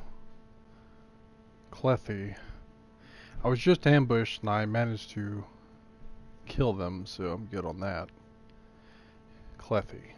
Hello there. From the look of you, I say you're expecting to get in some fights in the near future. Are you by chance looking for some help? I could be. What's your story? Well, sir, as long as I can remember, I've had a weakness for pretty things, and it's got me into trouble, you see. Grew up in Malayurg Castle as a bonded servant, working alongside my mother in the kitchens. I would amuse myself by hunting mice through the pantries and sculleries. I was so good at it that I put the castle cats out of the job, and eventually the Lord realized that I might also be employed to track down bigger game on certain errands of a type perhaps better left unsaid. Needless to say, I found a number of opportunities to avail myself of trinkets that had formerly belonged to my lord's enemies. So I was able to buy myself out of bondage and find hire as a free agent. My last job was here in Suno. Unfortunately, my last employer's wife had a lovely amulet, and a kind I simply could not resist. She doesn't know it's missing, yet but she might soon. So tell me, are you looking for helpers? I might be. What can you do? Well, sir, let me tell you, I may not know how to read and write, but I know the quickest way to a man's heart is between his fourth and fifth rib, if you understand me. I can throw knives in addition to stabbing with them, and I'm slippery as quicksilver. You'll find me useful in a fight, I'll warrant. Excuse me. I believe it sounds like you can do the job. I will hire you. Now, that's some good news, Captain. So, how about paying me a little something to seal off our agreement? A mere 200 would be enough. Please don't take this the wrong way, but I've had some bad luck with employers in the past. Alright, here's 200 dinars for you. Make yourself ready. Good. Give me a few moments to prepare, and I'll be ready to move. Clethy has joined the party.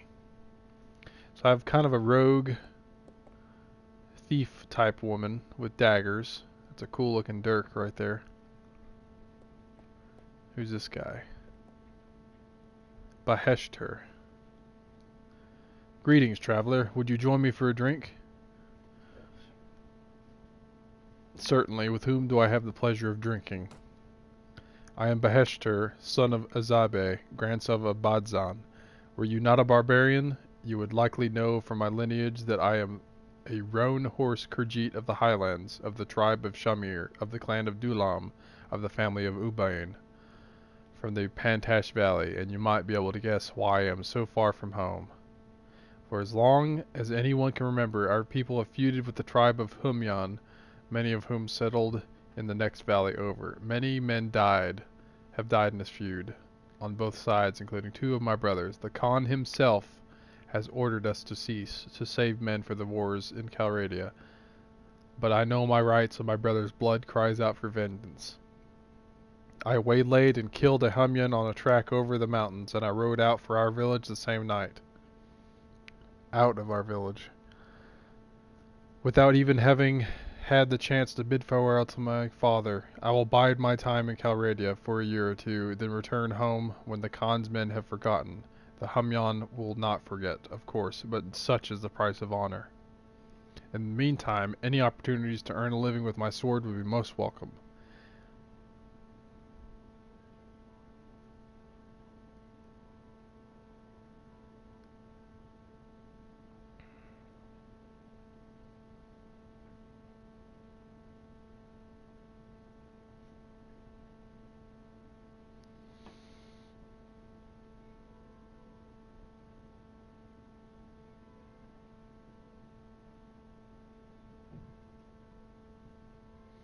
kind of want to say Sai, so long as you Hill clans fight a tribe against tribe, you'll remain a silly, weak people.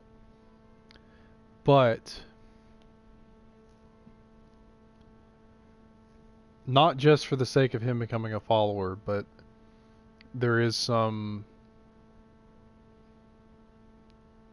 honor to being for your tribe, but this is actually a feud, a blood feud, a war between tribes. So it's not really just representing your clans such as I would see it. But if I can get his clan behind me, lore-wise,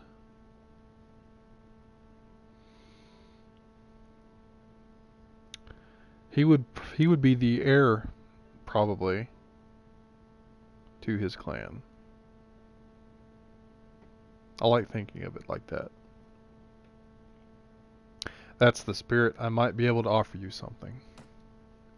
Why, that is a most generous offer. I shall not betray you, so long, of course, as you do your duty to me by feeding me, paying me, and not dragging my miserable hide into a battle where there is no chance of winning. Hand me some salt, if you will. It is the custom of our people to take salt from our captains as a token of their concern for our well-being. Certainly. Here, have some salt. Thank you. Now to seal off our agreement, I ask for 400 dinars from you. It's an advice my father gave me. He told me, Beheshter, never fight for a barbarian before he pays you your worth of gold first. God, 400 dinars. So I just paid 200 to Clethy. I think I'm down to like 1100, if not 1000. Alright, this is going to be an investment. 400 dinars then, your first payment. Good. Give me a few moments to prepare and I'll be ready to move.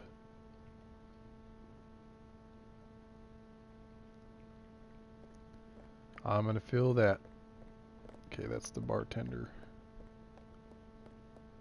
Oh, there's another follower. Matheld. What do you want? Merely to pass the time of day, ma'am, if you're not otherwise engaged. Ah, well, if you must know, I shall tell you. I am from an old family in the northern lands, the daughter of a thane and also a wife to one. I fought by my husband's side, his partner, both in war and in peace, but my husband died of the plague when I was still childless. My husband decreed that I should inherit his lands in the absence of an heir. My brother-in-law, cursed be his name, said that it is not our custom and that women could inherit a thanedom. That was nonsense, but his gold bought the loyalties of enough of my husband's faithless servants for him to install himself in my hall. So I fled, something I was raised never to do, and something I hope never to do again. When I have enough gold to raise an army, I shall go back and take what is mine. I can offer you opportunities to make money through good, honest fighting and pillaging.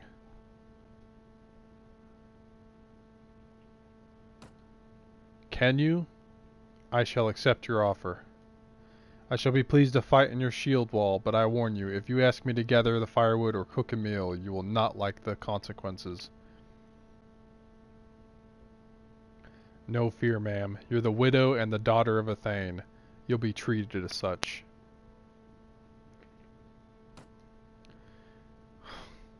Then I will fight your enemies for you. But first I want a bounty of 500 dinars. If you are a worthy captain who can lead his company to riches and plunder, you should have no trouble paying. I cannot afford to follow a pauper. Oh, I am no pauper, madam. Here's 500 dinars for you. This hurts me so much. But I have 3 followers now. Good. Give me a few moments to prepare and I'll be ready to move. And let's leave.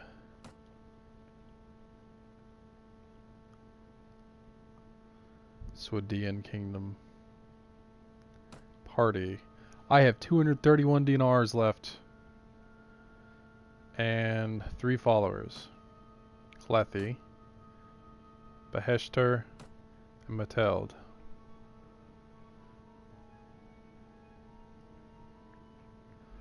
Let's give Clethy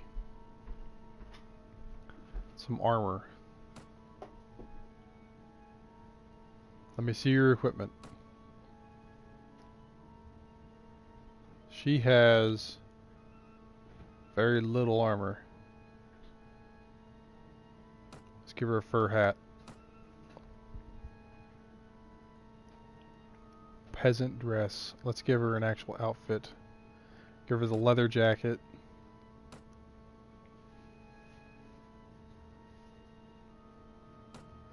Perhaps the fur instead, for more armor.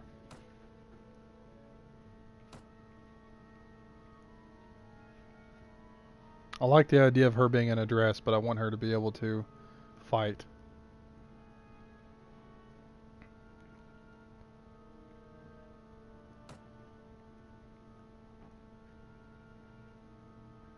I suppose you know that I aspire to be king of this land. Why not, Captain? I'm sure you'd make a fine king, and of course I'd hope to remember the little people like myself who did you a pretty turn on your scramble to the throne. Would you then support my cause? Of course, my lord, and what's more, I figure a girl like me could do a bit of a service raising support with the lords of this land. I may have only had a small part in their schemes and intrigues over the years, but I think I know what they want, and given what I know of their secrets, they'd not want to be denying me admission to their halls, now would they? Interesting. Please continue. Give me leave for a few weeks and I'll do a little tour of my former employers' castles. I'll sing them a pretty song about what you'll do as king, about all the ancient freedoms you'll restore, let them rob their tenants, tax the merchants and fight their wars and spend themselves silly without a thought of tomorrow, as a noble ought. I don't want you to do that. On second thought, stay with me for a while. I don't want her to tell people that. Don't people do just what they want? So that's Clethy. Beheshter. Ask you something. Suppose you know I aspire to be king of this land. A fine idea, Bahadur. You have shown that you know how to govern men. Mind that you govern them justly, though. Would you support my cause? Aye, Bahadur, I would, but there is something I should say on behalf of the men of the steppes and such as myself. It would bring great joy to us to hear from the lips of one who would be Khan that you would restore an ancient right. From the days of the old emperors, the men of the steppes have enjoyed the right to bring their flocks to new pastures or to market, which necessarily involves crossing the lands owned by the great lords of this realm. Please go on. Anyway, Lord, in these sorry times, the men of the great estates have taken to blocking our passage, charging us huge fees to cross. It is a great burden on my people, Bahadur. If I could take a few weeks to let the men of the steppes know that you would support the restoration of our ancient rights. Well then, I think you would find many who would support you as Khan, and when men speak of you as Khan, that's the first step to becoming one. I like that idea. I don't know what it's actually going to do for me, though. I don't mind the idea of them leading their herds around. Especially if they want to stay as people of the steppes. I don't mind having them in my employ like that. Very good, you do that. Go ahead. Farewell then, Emperor Haterius Bahadur, for a little while. Okay, so he's going to be off doing that, so I don't have to worry about him. Mateld. Suppose you know I aspire to be king of this land. Saga of Bjornstad tells us that a man who does great deeds beyond those of other men at this time may claim the throne. So you could make that claim. Would you support my cause? I would, Emperor Haterius. Moreover, I have a proposal on how I might help you attain their throne, but you recently sent Beheshter off on a similar mission. Perhaps we could wait a couple weeks to avoid drawing too much attention to ourselves. Okay, so I can only do one companion at a time.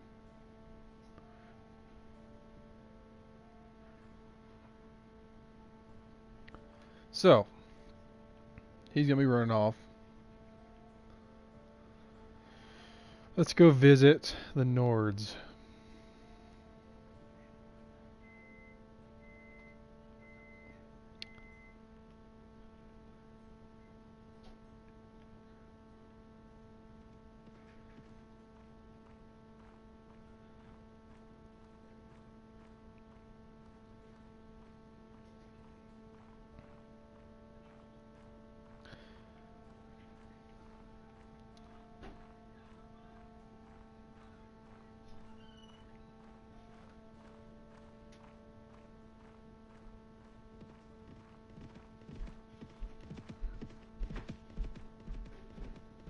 Those are deserters on there. Let's go in after these looters.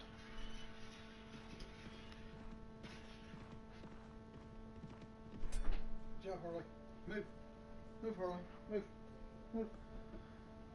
Battle between Jarl Eric's party. He attacked the looters, so I'm going to move in to help.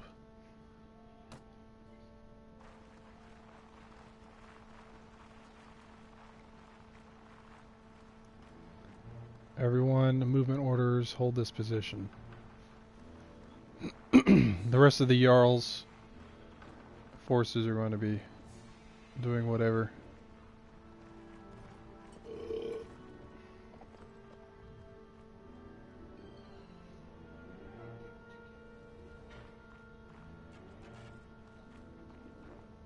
I guess they're going to be moving up. I've got the one horseman. Everyone, formation, stand close. Everyone, movement. Follow me.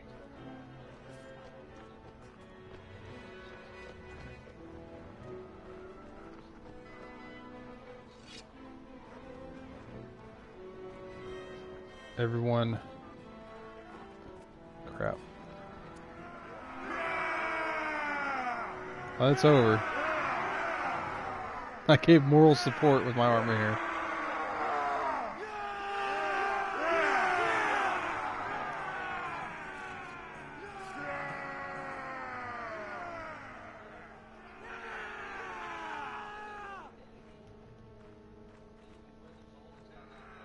Let's look at their army.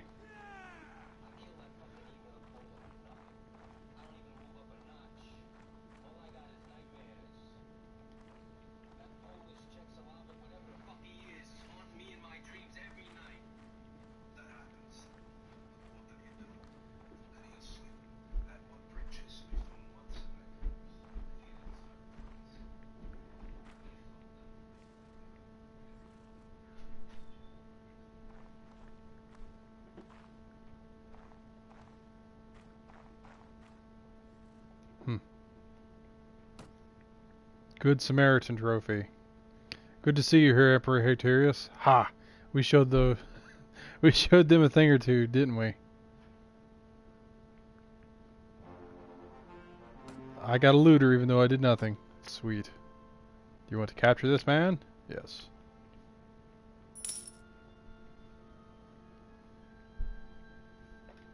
I helped in a battle that I was trying to instigate. So, Jalbegi. Let's get some Nords going on in here.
So I've approached a farmer.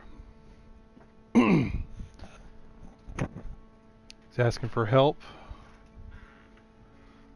What is the matter, my good man? Band of brigands have taken refuge in our village.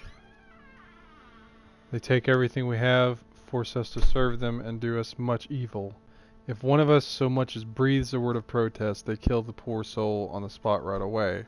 Our lives have become unbearable. I risked my skin and ran away to find someone who can help us. Why don't you go to the lord of your village? He should take care of the vermin. I did, sir, but our lord's men did not let me see him and said he was occupied with more important matters, and that we should deal with our own problem ourselves. Please, sir, you look like a man of valor and a fearsome warrior, and you have no doubt many friends and soldiers at your service. If there is anyone who can help, it's you. Very well, I'll help you. Where is this village?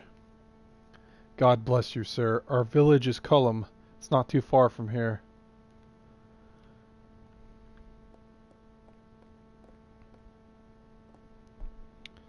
Ramun the slave trader.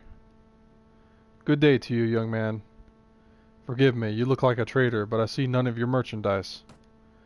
A trader? Oh, I certainly am that. My merchandise is a bit different from most. However, it has to be fed and watered twice a day and tries to run away if I turn my back. Livestock? Close enough. I like to call myself the man who keeps every boat on this ocean moving. Boats are driven by oars, you see, and oars need men to pull them or they stop. That's where I come in. Galley slaves. Now you're catching on. A trading port like this couldn't survive without them. The ships lose a few hands on every voyage, so there's always a high demand. The captains come to me and they pay well. Where do the slaves come from? Mostly I deal in convicted criminals bought from the authorities. Others are prisoners of war from various nations, brought to me because I offer the best prices. However, on occasion I'll buy from privateers and other individuals. You can't be picky about your suppliers in this line of work. You wouldn't happen to have any prisoners with you, would you? Me? Why not? If you intend to set foot outside this town, you're going to cross swords with someone sooner or later, and, God willing, you'll come out on top. Why not make some extra money off the whole thing? Take them alive, bring them back to me, and I'll pay you 50 dinars for each head. Don't much care who they are, and where they come from. I'll think about it. Do think about it. There's a lot of silver to be made, no mistake. More than enough for the both of us. So I've got one looter on me. Brought you some prisoners, Ramun. Would you like to look? Let me see what you have.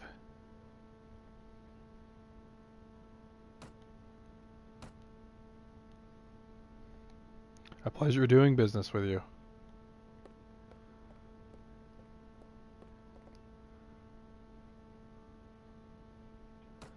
Alright.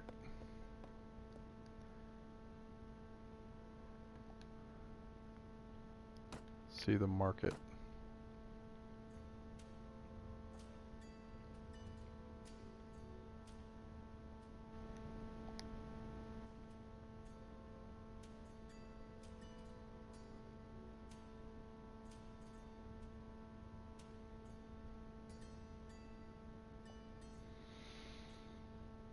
Armor.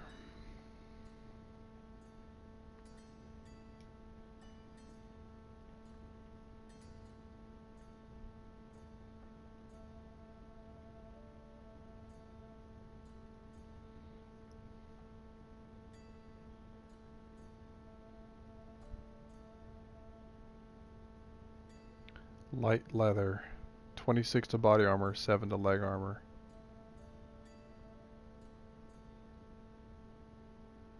I might buy that later. Oh, I can't buy anything now. I forgot. I don't have any money. I need to pay my men and women.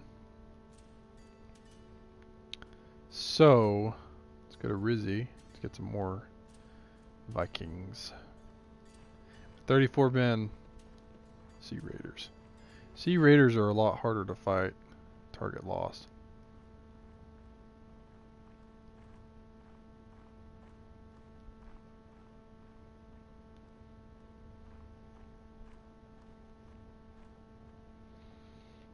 Villagers. 5 Nords. So I have 6 Nords on me. Let's go visit the Vigirs. They're all the way over here.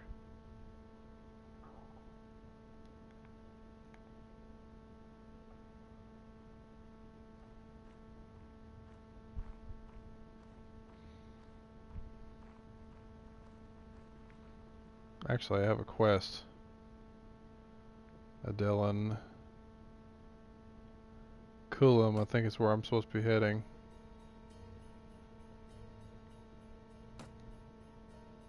Yeah, village of Coulum. Let's go to Coulum.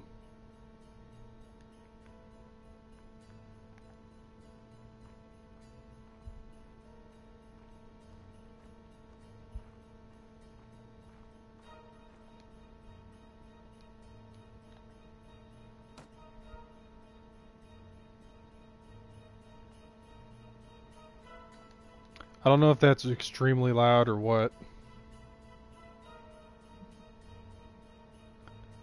So I'm just turning the music up. Maybe a little bit down.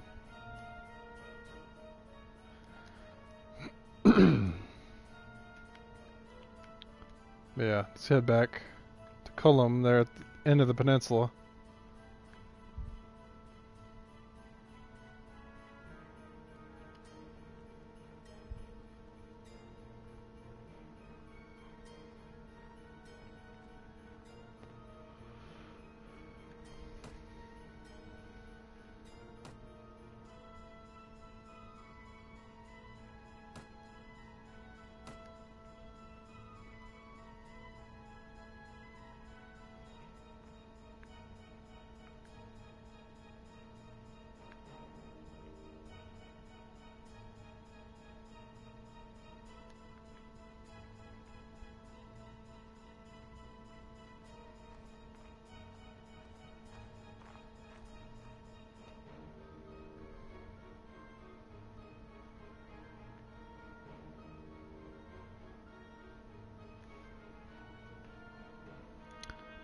I think after this will be where I stop.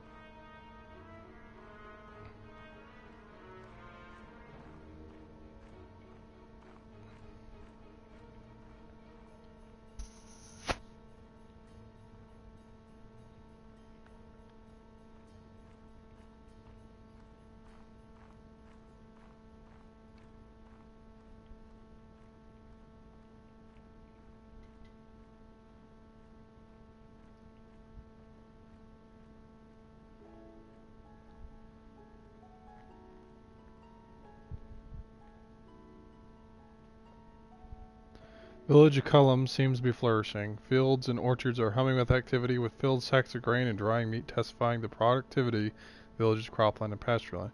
You remember that this village and the surrounding lands belong to Jarl Turiger of Kingdom of Nords. The village is infested by 14 forest bandits. Populace is indifferent to you. All these guys are the bowmen bandits. Attack the bandits. Everyone, hold this position. Everyone, formation orders, stand closer.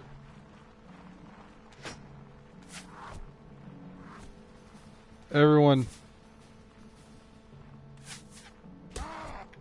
Charge.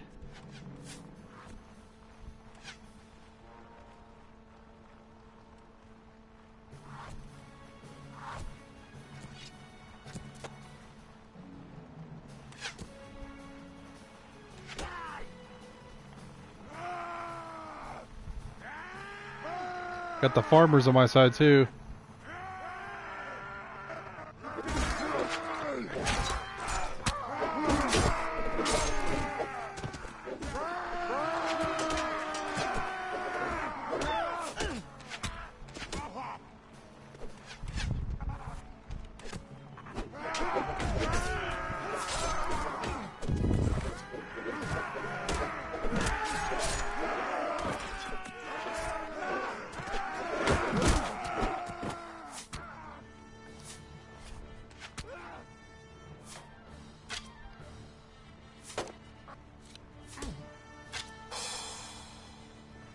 Level 3.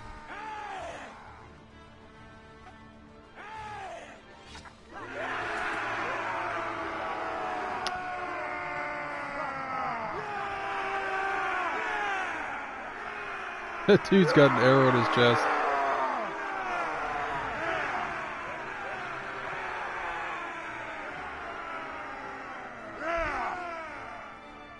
He's got one in his arm. Clethy's all bloodied up. Swedian. Guys look like blacksmiths.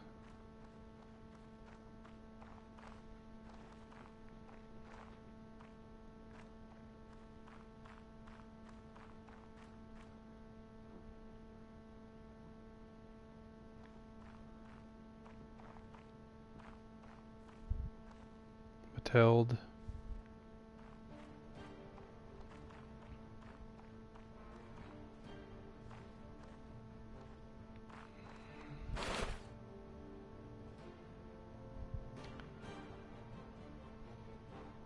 The only people that died were farmers.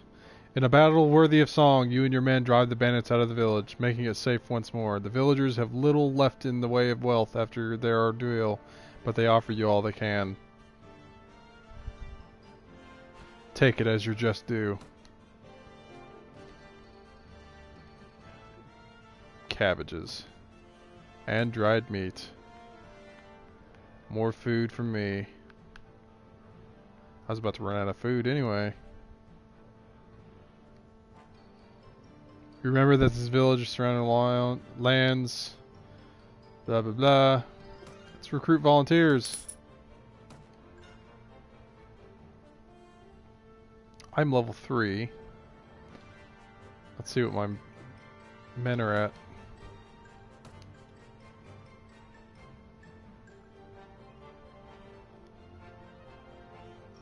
Clethy's seriously wounded. Oh man. Let's make some crossbowmen.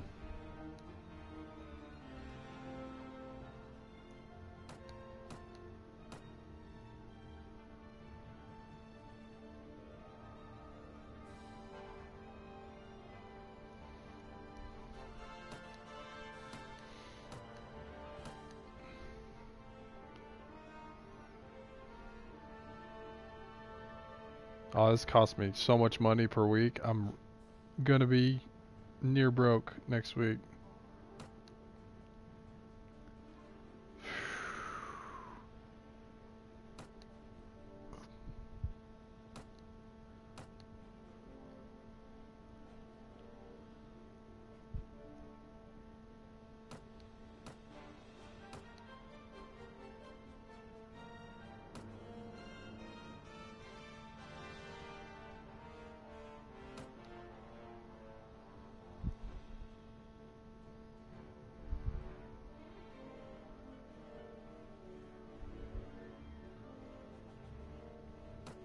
Make skirmisher.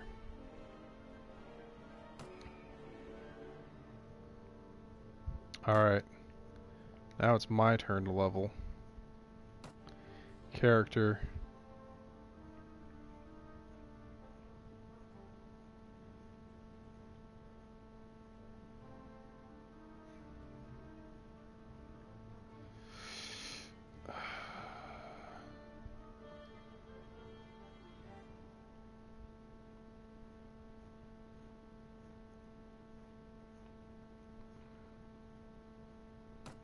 Agility.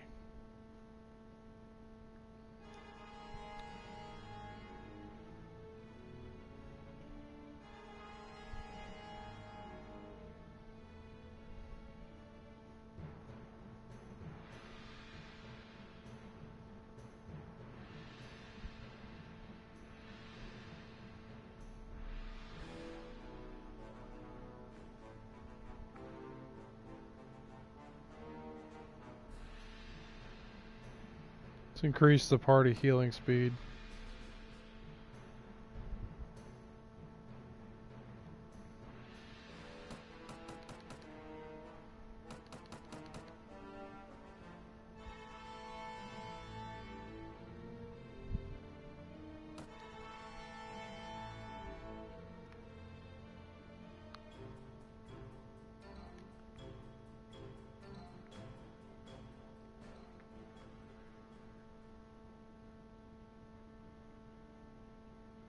Let's head back to, let's go to Veluca.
Uh, Forest bandits, probably not a good idea.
Alright, we're back in the Rodok Kingdom.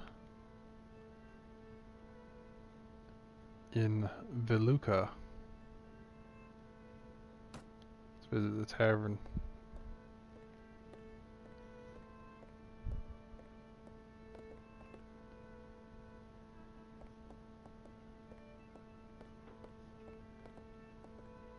Mercenary swordsman. Jeremus. Greetings, fellow traveler. Perhaps you can help me. How is that? I shall tell you, but know that it is a tale of gross iniquity. I warn you in advance, lest you are of a choleric temperament, and so become incensed at the injustice done unto me that you do yourself a mischief.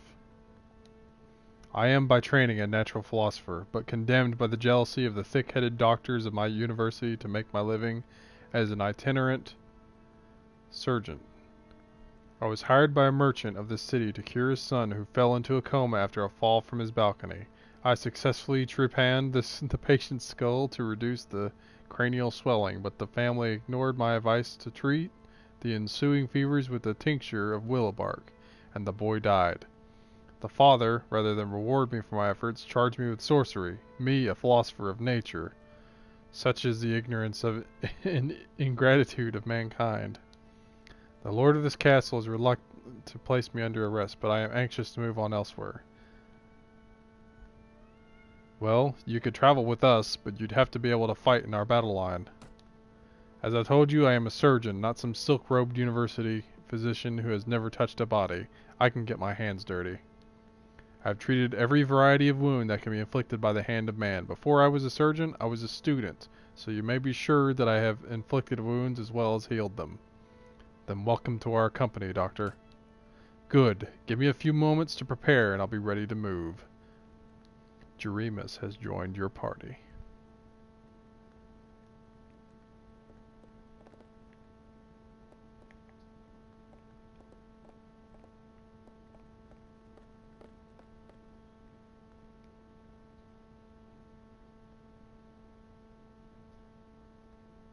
Have you heard of anyone in this realm who might have a job for a man like myself?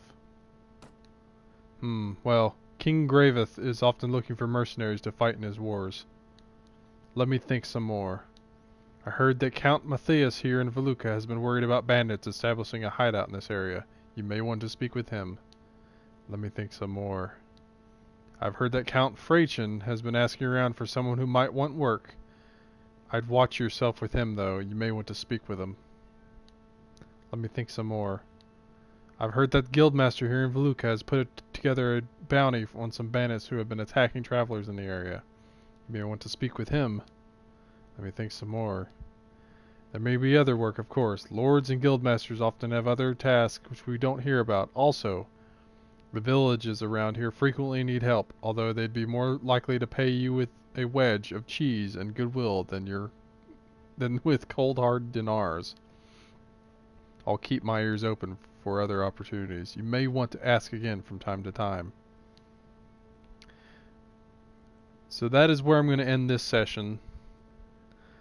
I have played to level 3 in the world of Calradia. I have a sizable army.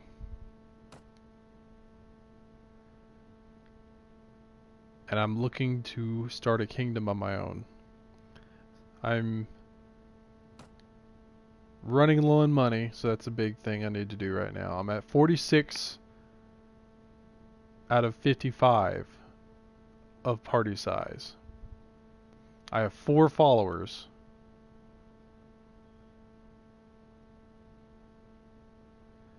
Recently just added Jeremus. Let's go ahead and talk to him real quick. Well, I can't do it, but Hishtar is out.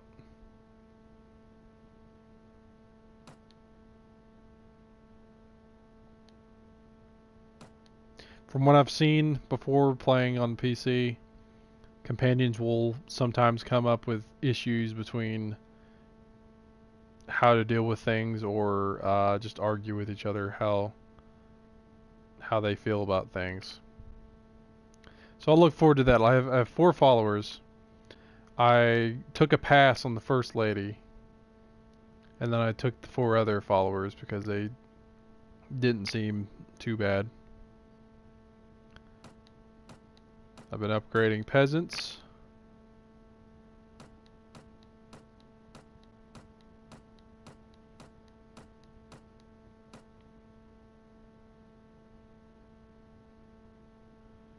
Wish there was a way to... Oh, there is a way to sort them. Clethy.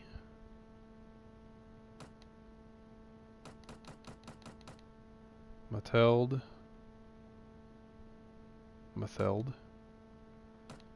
Jeremus. Rodok tribesman. Whatnot. Yeah. So I'm in the Kingdom of Rodok once again. I'm looking for jobs and ways to gain renown and right to rule within the Kingdom of Rodok. Hopefully at some point I can splinter off and start my own kingdom by taking some of the Rodok Kingdom's lands and make it my own land, because I do prefer the Rodok landscape, the highlands of the Rodok Kingdom. Make Jokala my capital, potentially, because it's by a river. That'd be great. Or Ukal. Maybe.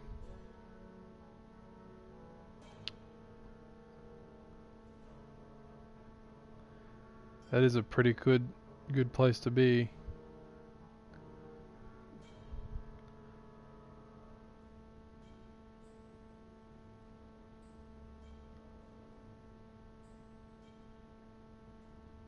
Jokala, though, is pretty deep in there.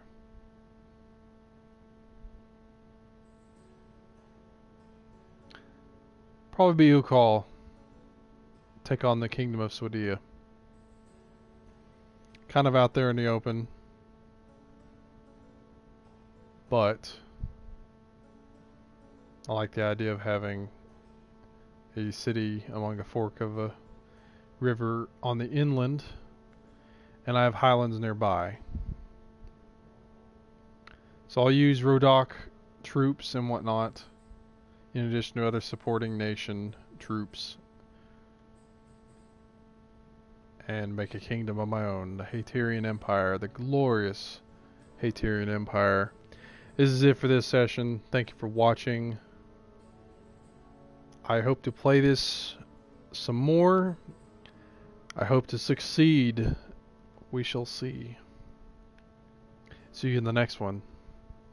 And Hate plays Mount and Blade Warband.